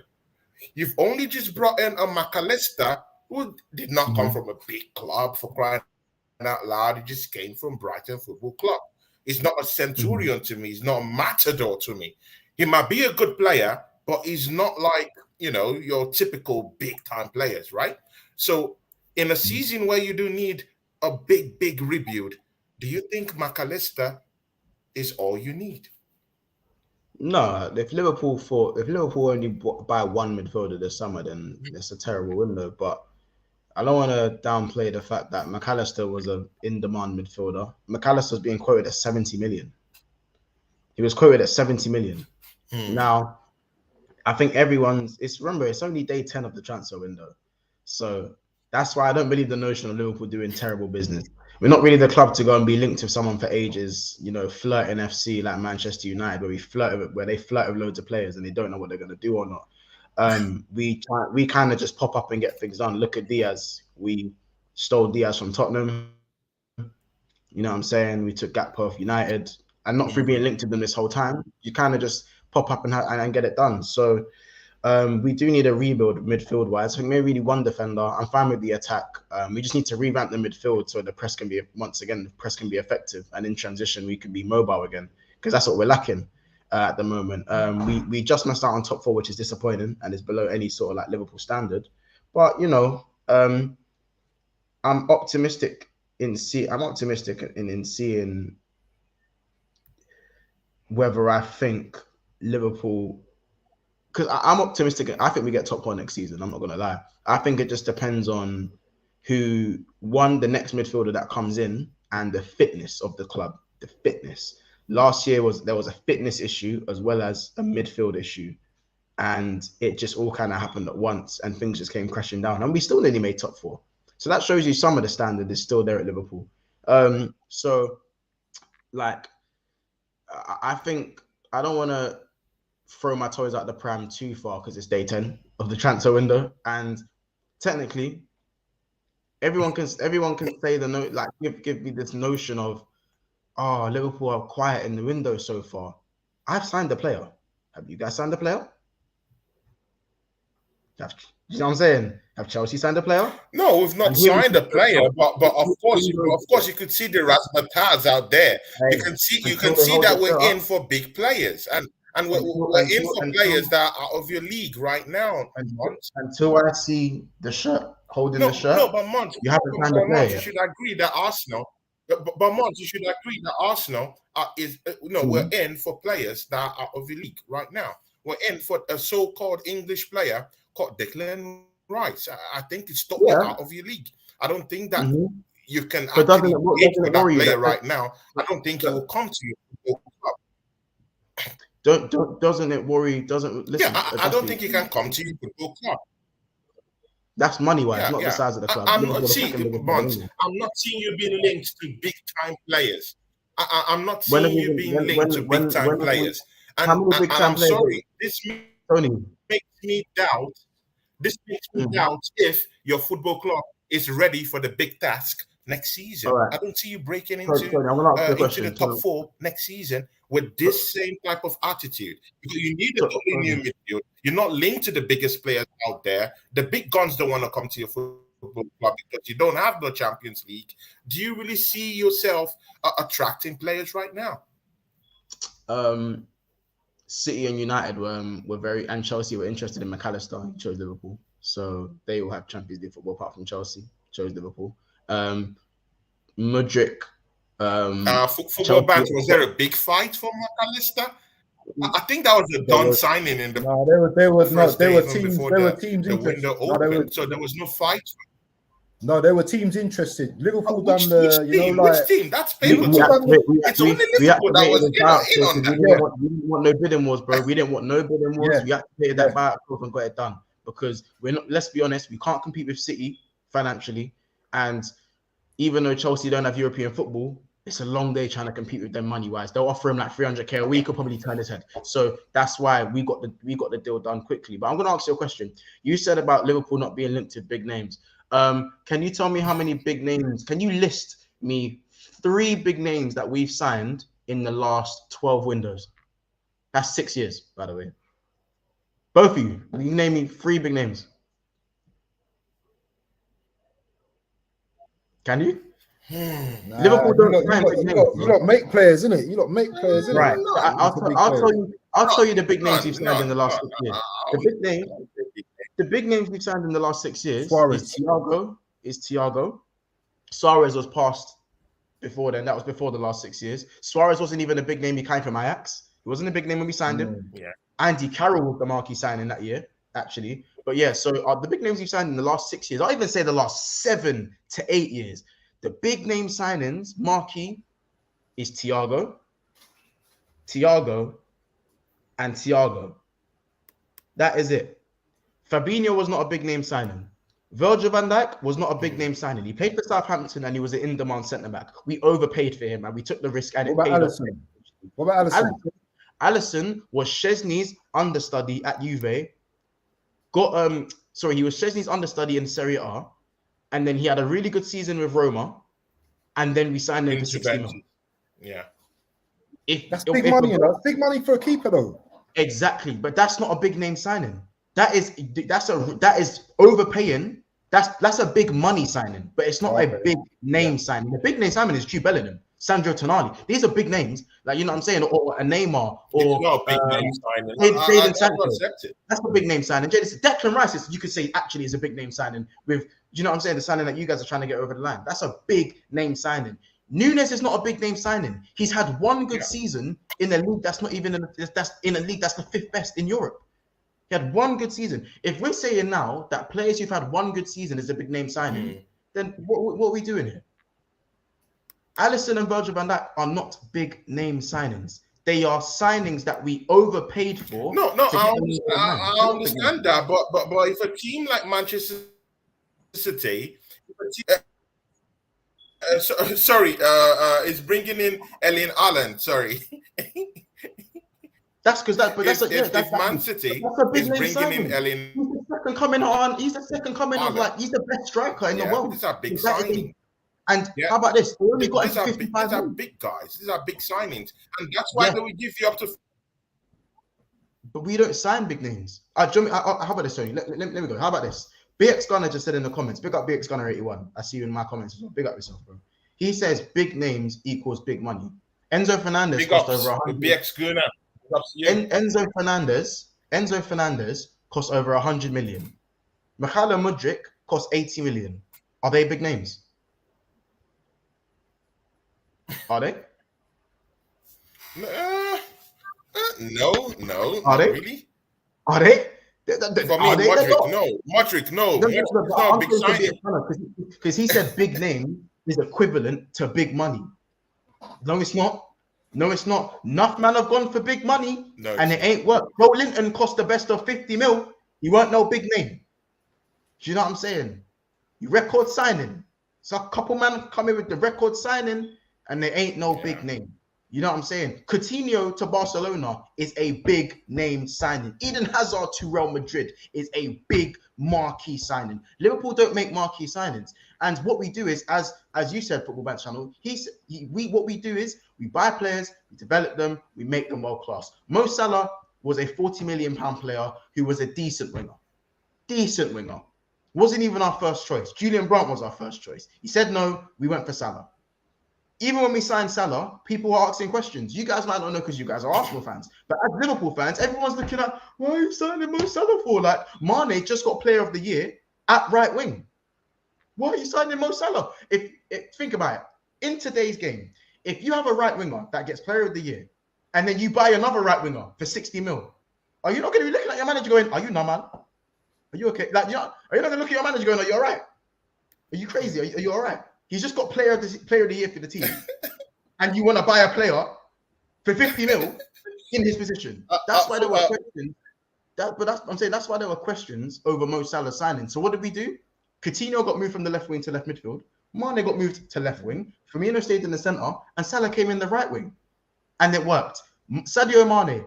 Everyone was like, "Oh, 30 to 40 mil for Sadio," because remember, 40 mil was a lot that time. 40 mil for Sadio Mane coming from Southampton. Good signing, but you know what I'm saying? Look at Fabinho. Came in, didn't hit the ground running straight away, became one of the players. We also signed Andy Robertson, one of the best left backs in the world. Maybe not as good as he was in the last 2 years, but relegated from Hull. Jordan Shaqiri from Stoke. Gini Wijnaldum from Newcastle, from relegated Newcastle. All of these guys are guys that I've named in a team that have won everything, and not one of them are big names. So when I say, and the one big name that we have signed, Thiago, hasn't actually been. Has he lived up to the heights of Thiago? Really? He's a phenomenal midfielder, but he's doing doggies. He's running up. He's doing all this running when he needs to be dictating the game. That's Thiago. That's Thiago Alcantara. So when people say to me, "Oh, Liverpool aren't showing ambition because they're not linked to big names," when have we ever been the team to go and get big names? Here and there. Good. For Bant, I want to bring you in here, yeah? See, of course, we have Mont here. See, before I ask Mont this question, yeah? Bant, where do you see Liverpool? Do you see Liverpool as title challengers next season? They've just brought in McAllister. No. Is that enough for them? No. Do you think these guys are going to compete at that top level? Right, let me land. Before we get to Mont, who will tell us what he thinks about that. Let me land now, because Mons is never really. I've spoken to Mons like a couple of times through like his channel and stuff, but I'm not a Liverpool hater, by the way. Yeah, he's great. 89. Listen, I know about Liverpool. Yeah, I know about the Dalglishes, the Ian Rushes. I know about Liverpool. Yeah, do you understand? Yeah. I've been tormented by Robbie Fowler. Yeah, I could cry now for all them years. Yeah, when man was doing all that. I know about Liverpool. So for me, Liverpool have to get into the top 4 next season. Yeah, I agree. And anything other than that is a bonus. So if they get a cup or something next season, then that's a bonus. But top 4 for me for Liverpool. And Liverpool are a good team, by the way, yeah? Just because they haven't completed all the midfield yet, they're still a problem, bro. Look when we went to their gaff. Look when we went to their gaff. What we did to Man U. Yeah. They will still give us problems next season, bro. Yeah? And I'm not trying to gas up. I went to Anfield and got a draw. I went to Anfield and got a draw. I don't think Liverpool is the problem next season. I'm sorry. Bro, Liverpool was always... Liverpool was... Listen, when's the last time we beat Liverpool? Liverpool. When did we beat... No. When did we beat them at Anfield? When's the last time we beat them at Anfield? You don't want to know. That's what I'm saying. It was the last time we beat them. Like that, but we went down there and we got a draw. That's how bad Liverpool were last season. No, that's how bad they were last season. We don't get there and get a draw. If we weren't, you were the best team in the league. You would have lost. No. You were the best team in the league. And you were hanging on for your life. How bad you are? And again, I'm looking at their transfer window. I've not just seen enough. But it's day 10. Liverpool. It might be FSG. You could blame FSG. You could blame anyone. And see, yeah, but have you seen Man United? Was one of those guys, even on his post he was twerking for that Arab money, when the Arab guys wanted to come in. He was really twerking hard for that Arabian money. But if you Liverpool come, are right signing now, and since sacking, you've bro. not gotten that money, They don't make their business apparent. So if your team's not linked to but players, their you're not squad needs serious. Is that the refreshing. notion we're going with? Do we believe No, that but now? So if football your team fans, is not linked, Liverpool needs refreshing. That club needs refreshing. They need to no, the refresh their midfield, no, midfield, the and they've midfield not is the done it question. yet. It's only No, the McAllister midfield. that's coming to that football club. You And know, I'm All right, sorry, Liverpool had a lot of but injuries Newcastle last season, United bro. have You more know, Liverpool had a shares lot of than Liverpool. you know they had a lot of injuries last season, bro. why does Look the at whole that team bad need boy, Brazilian on the left. What's his name? Yeah, the Colombian. Yeah, Yes. he's been out. How about this? Tell me who didn't have injuries last season. Who didn't have injuries last season? Arsenal had injuries last season. Our best centre back in the league had injury last season. Yes, but William you know what? Saliba had injury last the difference season. is- That was the last 10 games, bro. Let me break that down. Let me break that down. You lot lost Saliba, Yeah. and your next of kin is Rob Holding. That is why Arsenal fell off, because they have a great first 11, but a terrible a terrible bench. You have a great first 11. I repeat, great first 11. Phenomenal. I love it. Great football. But outside of that first 11, it stinks. It stinks. And that's me being honest. Do you know what I'm saying? And that's your job this window, is to strengthen your squad. Now, with Liverpool, there's a difference of injury. Our injuries were far worse than everyone bar Chelsea. Chelsea had a bag of injuries last season, as well as Liverpool, right? At one point, we missed Van Dijk for 3 months. No one talks about that. Yeah. Jota only started playing in April. No one talks about that. Darwin Núñez was in and out, and which affected his game. I don't think he's good enough anyway, but still, he's our marquee signing, so he was injured. Who'd you say he's not good enough? Darwin Núñez, he did. I thought you said Jota. I was like, I was gonna have some Darwin beef with you there. Darwin Núñez, yeah. Darwin Núñez. If we look at the injuries as well, we had to Matip's barely been fit. Gomez has been in and out. At the end, we've had a lot of injuries this season, and unfortunately, a lot of them came at the same time. At one point, the only attackers we had fit were Mohamed Salah and Darwin Núñez. Firmino, I didn't even talk about Firmino. Firmino's barely been fit all season, and he's actually got more goal involvements than starts as well. Like, our injuries have been spread throughout the season. We've rarely had a full fit squad. Henderson, as bad as you want to call him, has been injured. Fabinho has been injured. Curtis Jones only came back in April and was phenomenal. I'm not gonna lie, I wanted him at my club, but he's proven me wrong, so I'm not gonna hate on him right now. Do you know what I'm saying? Months, are you going to compete next season? Months, are you going to compete next season? This is what I want to know. Are you going to compete? Or will you get top 4 next season? Where do you stand? Oh, yeah. Okay. So next season, I believe that as long as Liverpool can take care of their fitness, and I don't know why everyone seems to forget that we went 11 games unbeaten towards the end of the season and won 9 of them actually. I don't know why people just forget that. Just sporadically,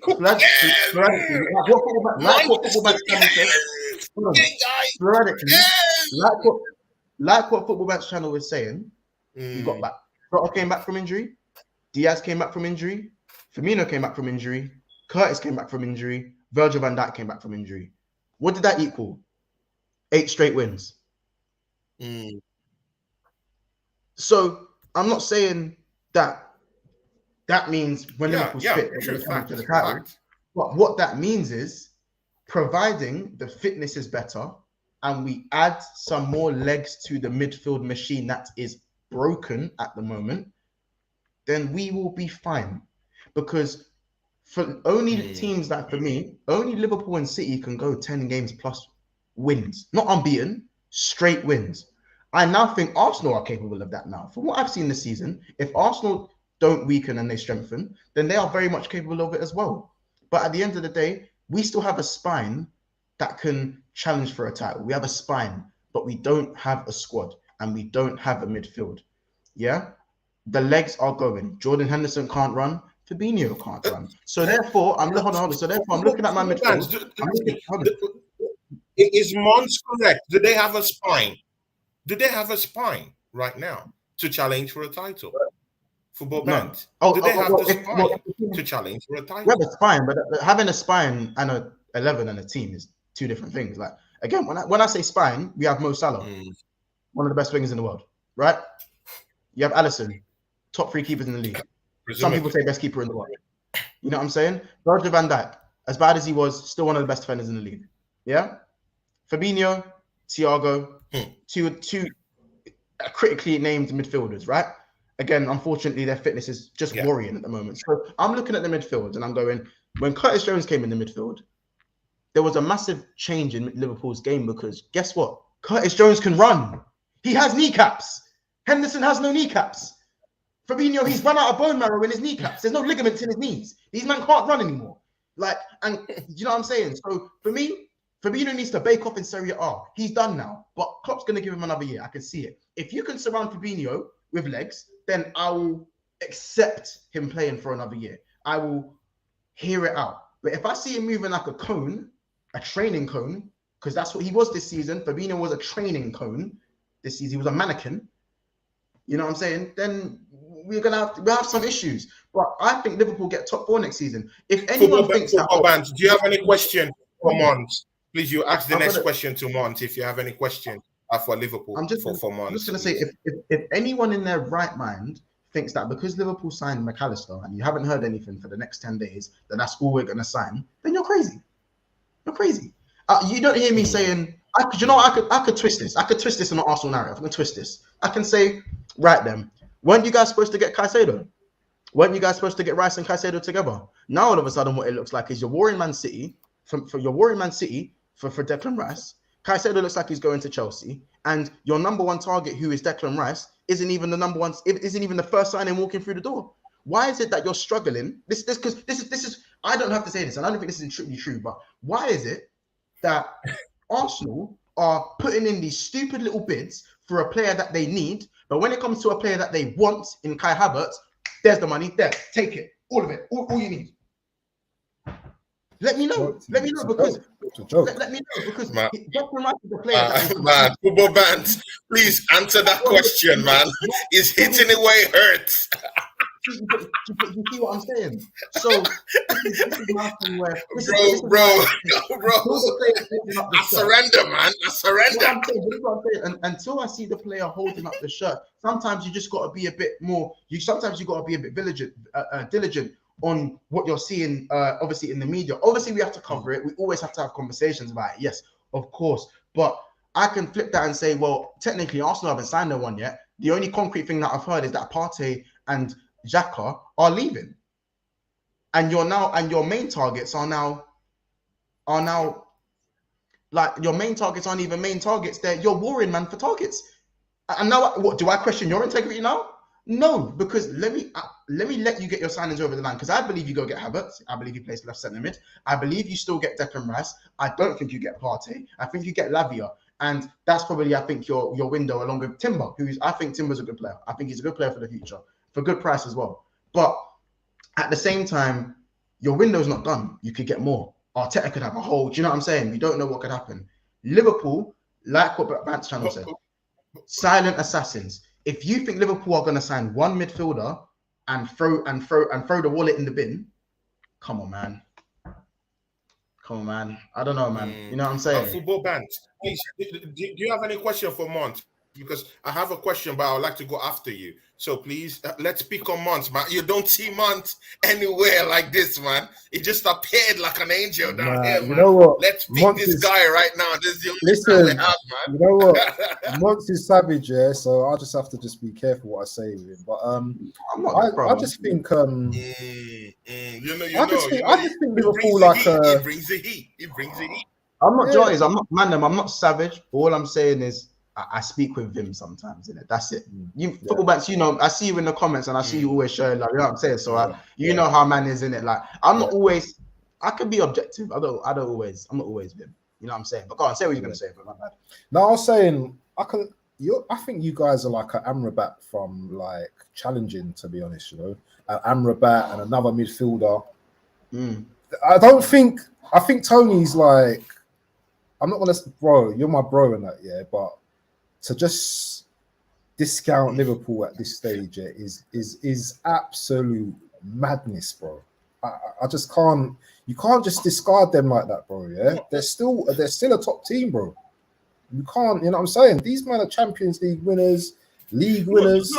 I'm not competing with City. I'm not saying they're not a top team. but I'm not seeing enough in the transfer window for me to put Yeah, them but on it's that early pedigree and days, say, bro. hey, It's early this guy's days. going to be title challenge next season. They've not done enough for me. It's early See, they still days, have man. problems striking. Yeah, Do you they want us have to complete problems our window in striking. 10 Their days? midfield is old. Robertson is done. Is done. Henderson is done. Yeah, is done. Yeah, their defense, I'm beginning to see a little bit of cracks down there. Van Dijk didn't have the best of seasons last season. Yeah, when he came back, he slowly had to get back to that fitness. But you know what? There's a crack there. And the thing with defenders, yeah, it's just that one crack. Just that one crack. And everything comes tumbling down. Do But you they have a finished the backup? season The strong, answer though, is didn't they? no. Yeah. When Van Dijk was out of the picture, yeah, last season, we saw your defense. It was a shambles. So I can't really say. And I'm not seeing big reinforcements coming into the football club. I still think your football club is still enshrouded in secrecy, mostly with how you guys are dealing with the ownership struggle and the power dynamics in your football club. FSG is not giving up enough money to spend this season. Liverpool Football Club, after dishing out to your fan base, yeah, that performance last season, you should be going out there and making a statement, splashing the cash. You should be the one at the back end of all the names, yeah, out there in bringing players. They might not be the biggest players in the room, but they could be decent players that you guys are out there, and we're here in Liverpool, is out there on every one of them. After that season, last season, you should be out here spending 300 to 400 million pounds, yeah, month.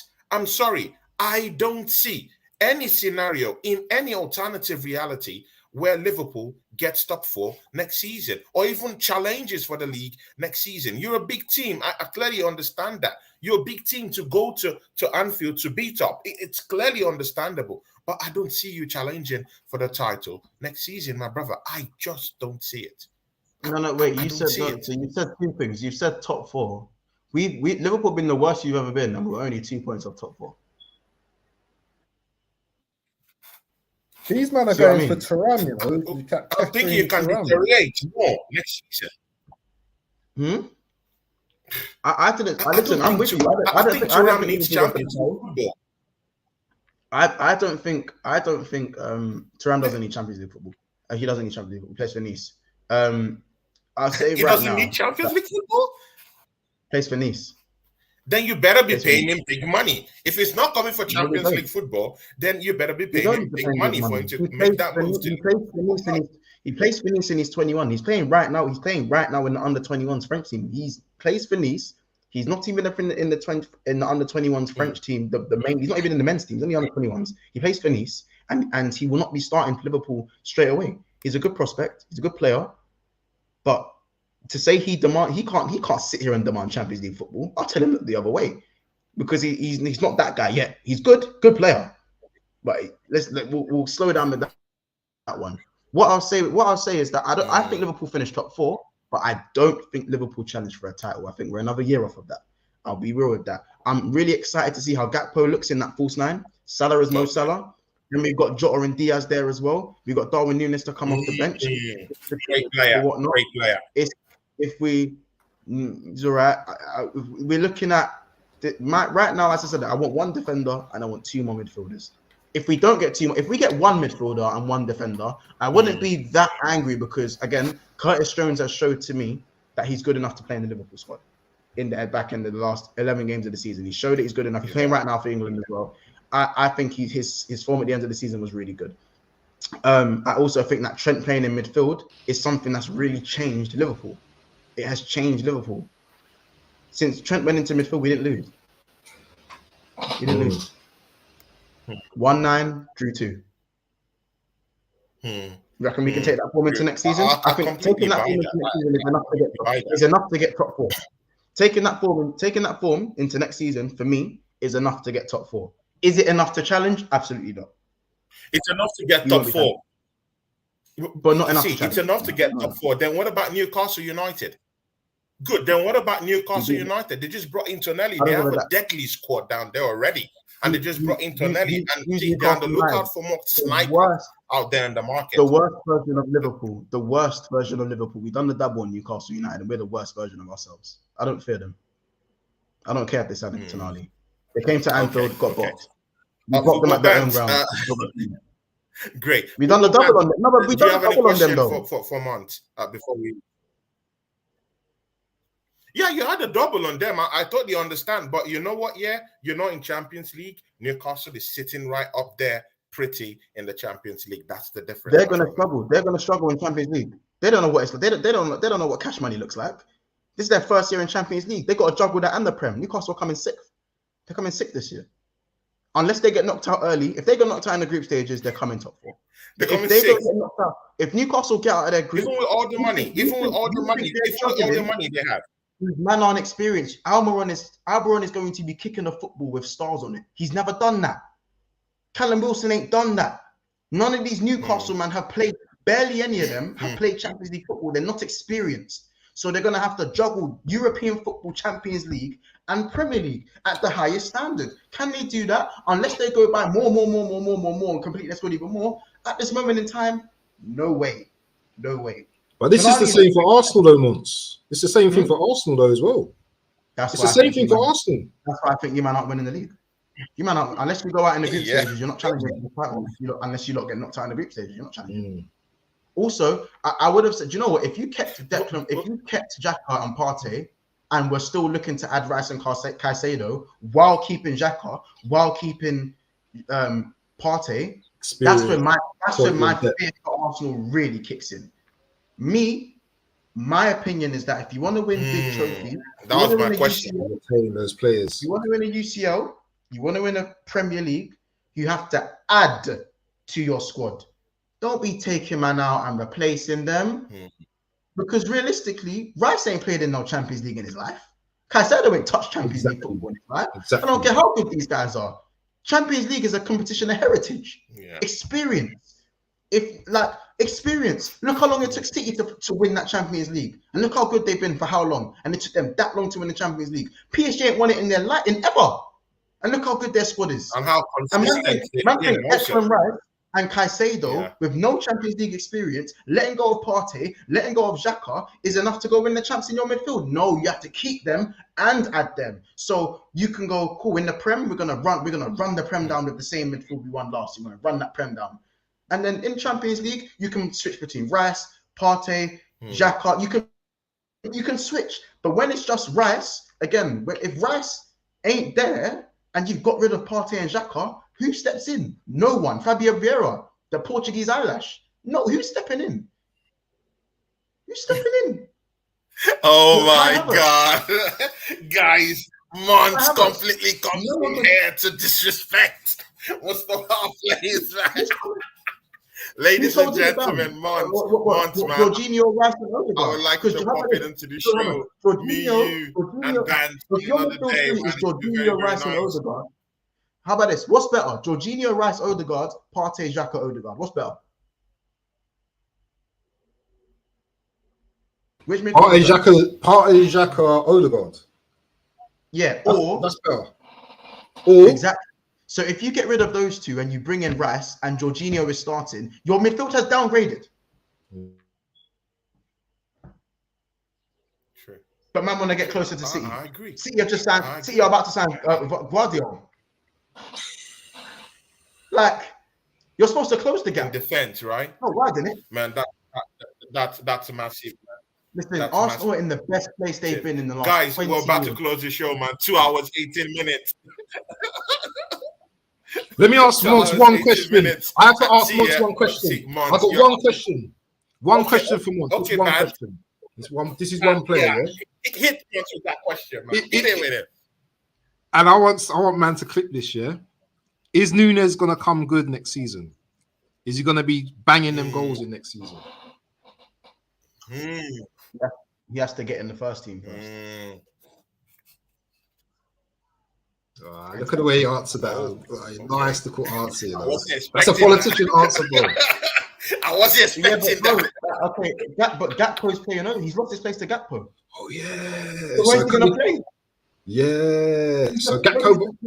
Gakpo could shine this season, then, innit? Next season, innit? That's Gakpo, true. man. That's true. Gakpo is the Because one that is Gakpo was playing. getting good goals last season. Yeah, that Gakpo is playing false nine because Klopp is stubborn and he doesn't want to. How about this? It is killing Klopp. Playing this double pivot. You see the change in formation towards the end of the season. That was killing Klopp. Klopp can't wait to go back to 4-3-3. He can't wait. He is stubborn, typical stubborn manager that doesn't want to change his ways. The second he gets his players, he will go back to 4-3-3, back to playing a false nine. And where will Nunes be? Because Nunes is not a false nine player. He's not gonna chest the ball down, take it down, drop a shoulder. He's not gonna do what Firmino does. He's not gonna do what Gakpo does. He's in behind, fast. He's robust. Do you know what I'm saying? He needs to improve on his finishing as well. And for me, he lacks these football. I think the Europa League is perfect for him to get his form back.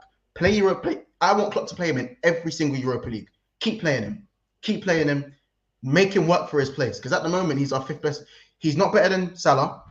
He's not better than Jota. He's not better than Diaz. He's not better than Gakpo. Where is he on the pecking order? Fifth. He's fifth. The most expensive brother as well. That's mad. Isn't it? Oh, I was cussing it. Remember, you're football, but you know, Yeah. I don't even need to go into that. When I played football at the Molyneux the other day, and I done the celebration for Nunes. I done that celebration. Yeah. To get the fan. You know what I'm saying? Like, listen, me and guys in the charts, please, just before you guys leave, just inscribe, what position do you think Liverpool will get next season? Definitely, I have to get in touch with Mont. They love him here. The crowd loves this guy here. The last time he came to here, it was just the same way. They like him here. But Football Bants, I know you would say I've been a little bit hard on Ash, a little bit on Mont. See, these guys are monsters, I don't ever say that. If you're not hard with these guys, if you're not hard with people like Mont, see, man, these guys will have your neck out there, These guys are true technicians. They do this. I've seen Mont bury a few men already, you know what I'm saying? I've seen a few men run away from Mont. So I know what Mont is like already at times, but no, it's cool, man. It's cool. I wouldn't say I've made people run away. That's a bit harsh. It's a bookie. That's hard. It's a bookie. When MTS comes to play, Big Steve, this is the guy you send for them. This is the guy you send for them. When they just comes mounting off, this is the guy you send for him. It's the boogeyman. No matter how big your name is, guys. See, Football Band, shout out your channel before Mont shouts out his channel. So Football Band, shout out the channel. Tell the guys about our show today, and of course, how to be next season. Before we close up the show with Mont telling us his channel off. Yeah, man, catch me on Football Band channel. I'm needing some followers, some subscribers at the moment. If you don't mind jumping on, giving me a little bit of love, liking the videos and all them things there. Me and Tony going to be doing this Crash Talk. I don't know when the next session is, but episode 2 will be coming up next. So hopefully next week is going to be a crazy transfer week. So yeah, we'll see what happens. But big up Tony and big up Montel and big six bats. Appreciate that, brother. Appreciate that, man. Yeah, man. You lot, listen, man. First of all, forget about my channel. Make sure you like this video. Yeah, and of course. And of course, we have big six bands. Please, big six bands. Please just let us know. Tell us about your channel and what you got coming up and what's up about you, my brother. We've got a show in about an hour. Sunday 7:30 every Sunday. Every Sunday 7:30. Chaos, Kiers, Casey, Corey, Ethan, the man. Them gonna be there, of course, as we are. Don't really worry about my channel though, man. What we need to do is focus on yours, focus on Football Band's channel as well. Make sure you get those subscribers up. Like this video. Make sure you go and subscribe. I think I'm about 5 subscribers off of 4,600. So that'll probably come through. Just make sure if you don't know me, then yeah, man, get to know me, subscribe. I feel like I can take on anyone when it comes to football arguments. I'd say, as I said, as I said, don't ever, people, if you ever think of starting YouTube, don't ever use YouTube subscribers as a thing as a common factor to know or to show if you want to go on someone's channel. Make sure you go where you enjoy yourself. If you don't enjoy yourself, you're not going to be watchable. Live by that, man. As I said, if I didn't care about any one other channel, I'll just be sitting on Cheaps' channel on my own the whole time. You know what I'm saying? Like, I'm not gonna make sure you keep yourself diverse and keep everyone around you and just support everyone, man. There's enough subscribers to go around. Maybe not everyone knows that, but there's enough subscribers to go around. There's 8 million people on this planet, and there's probably about 6 billion of them on YouTube. So there's enough subscribers to go around, man. So big up and stay blessed. Yeah, man. Big ups to you, Mont, man. Thanks, man. I know you were just chilling in your penthouse and decided to just show some love to your guys down here, man. Big ups to you. We love you down here, man. Hopefully, I get to communicate to you to know when you pop in to the show because I knew you ran away from this Arsenal streams when Liverpool couldn't get top 4. So. No, man. Just listen now. I'll pop back in the coming season.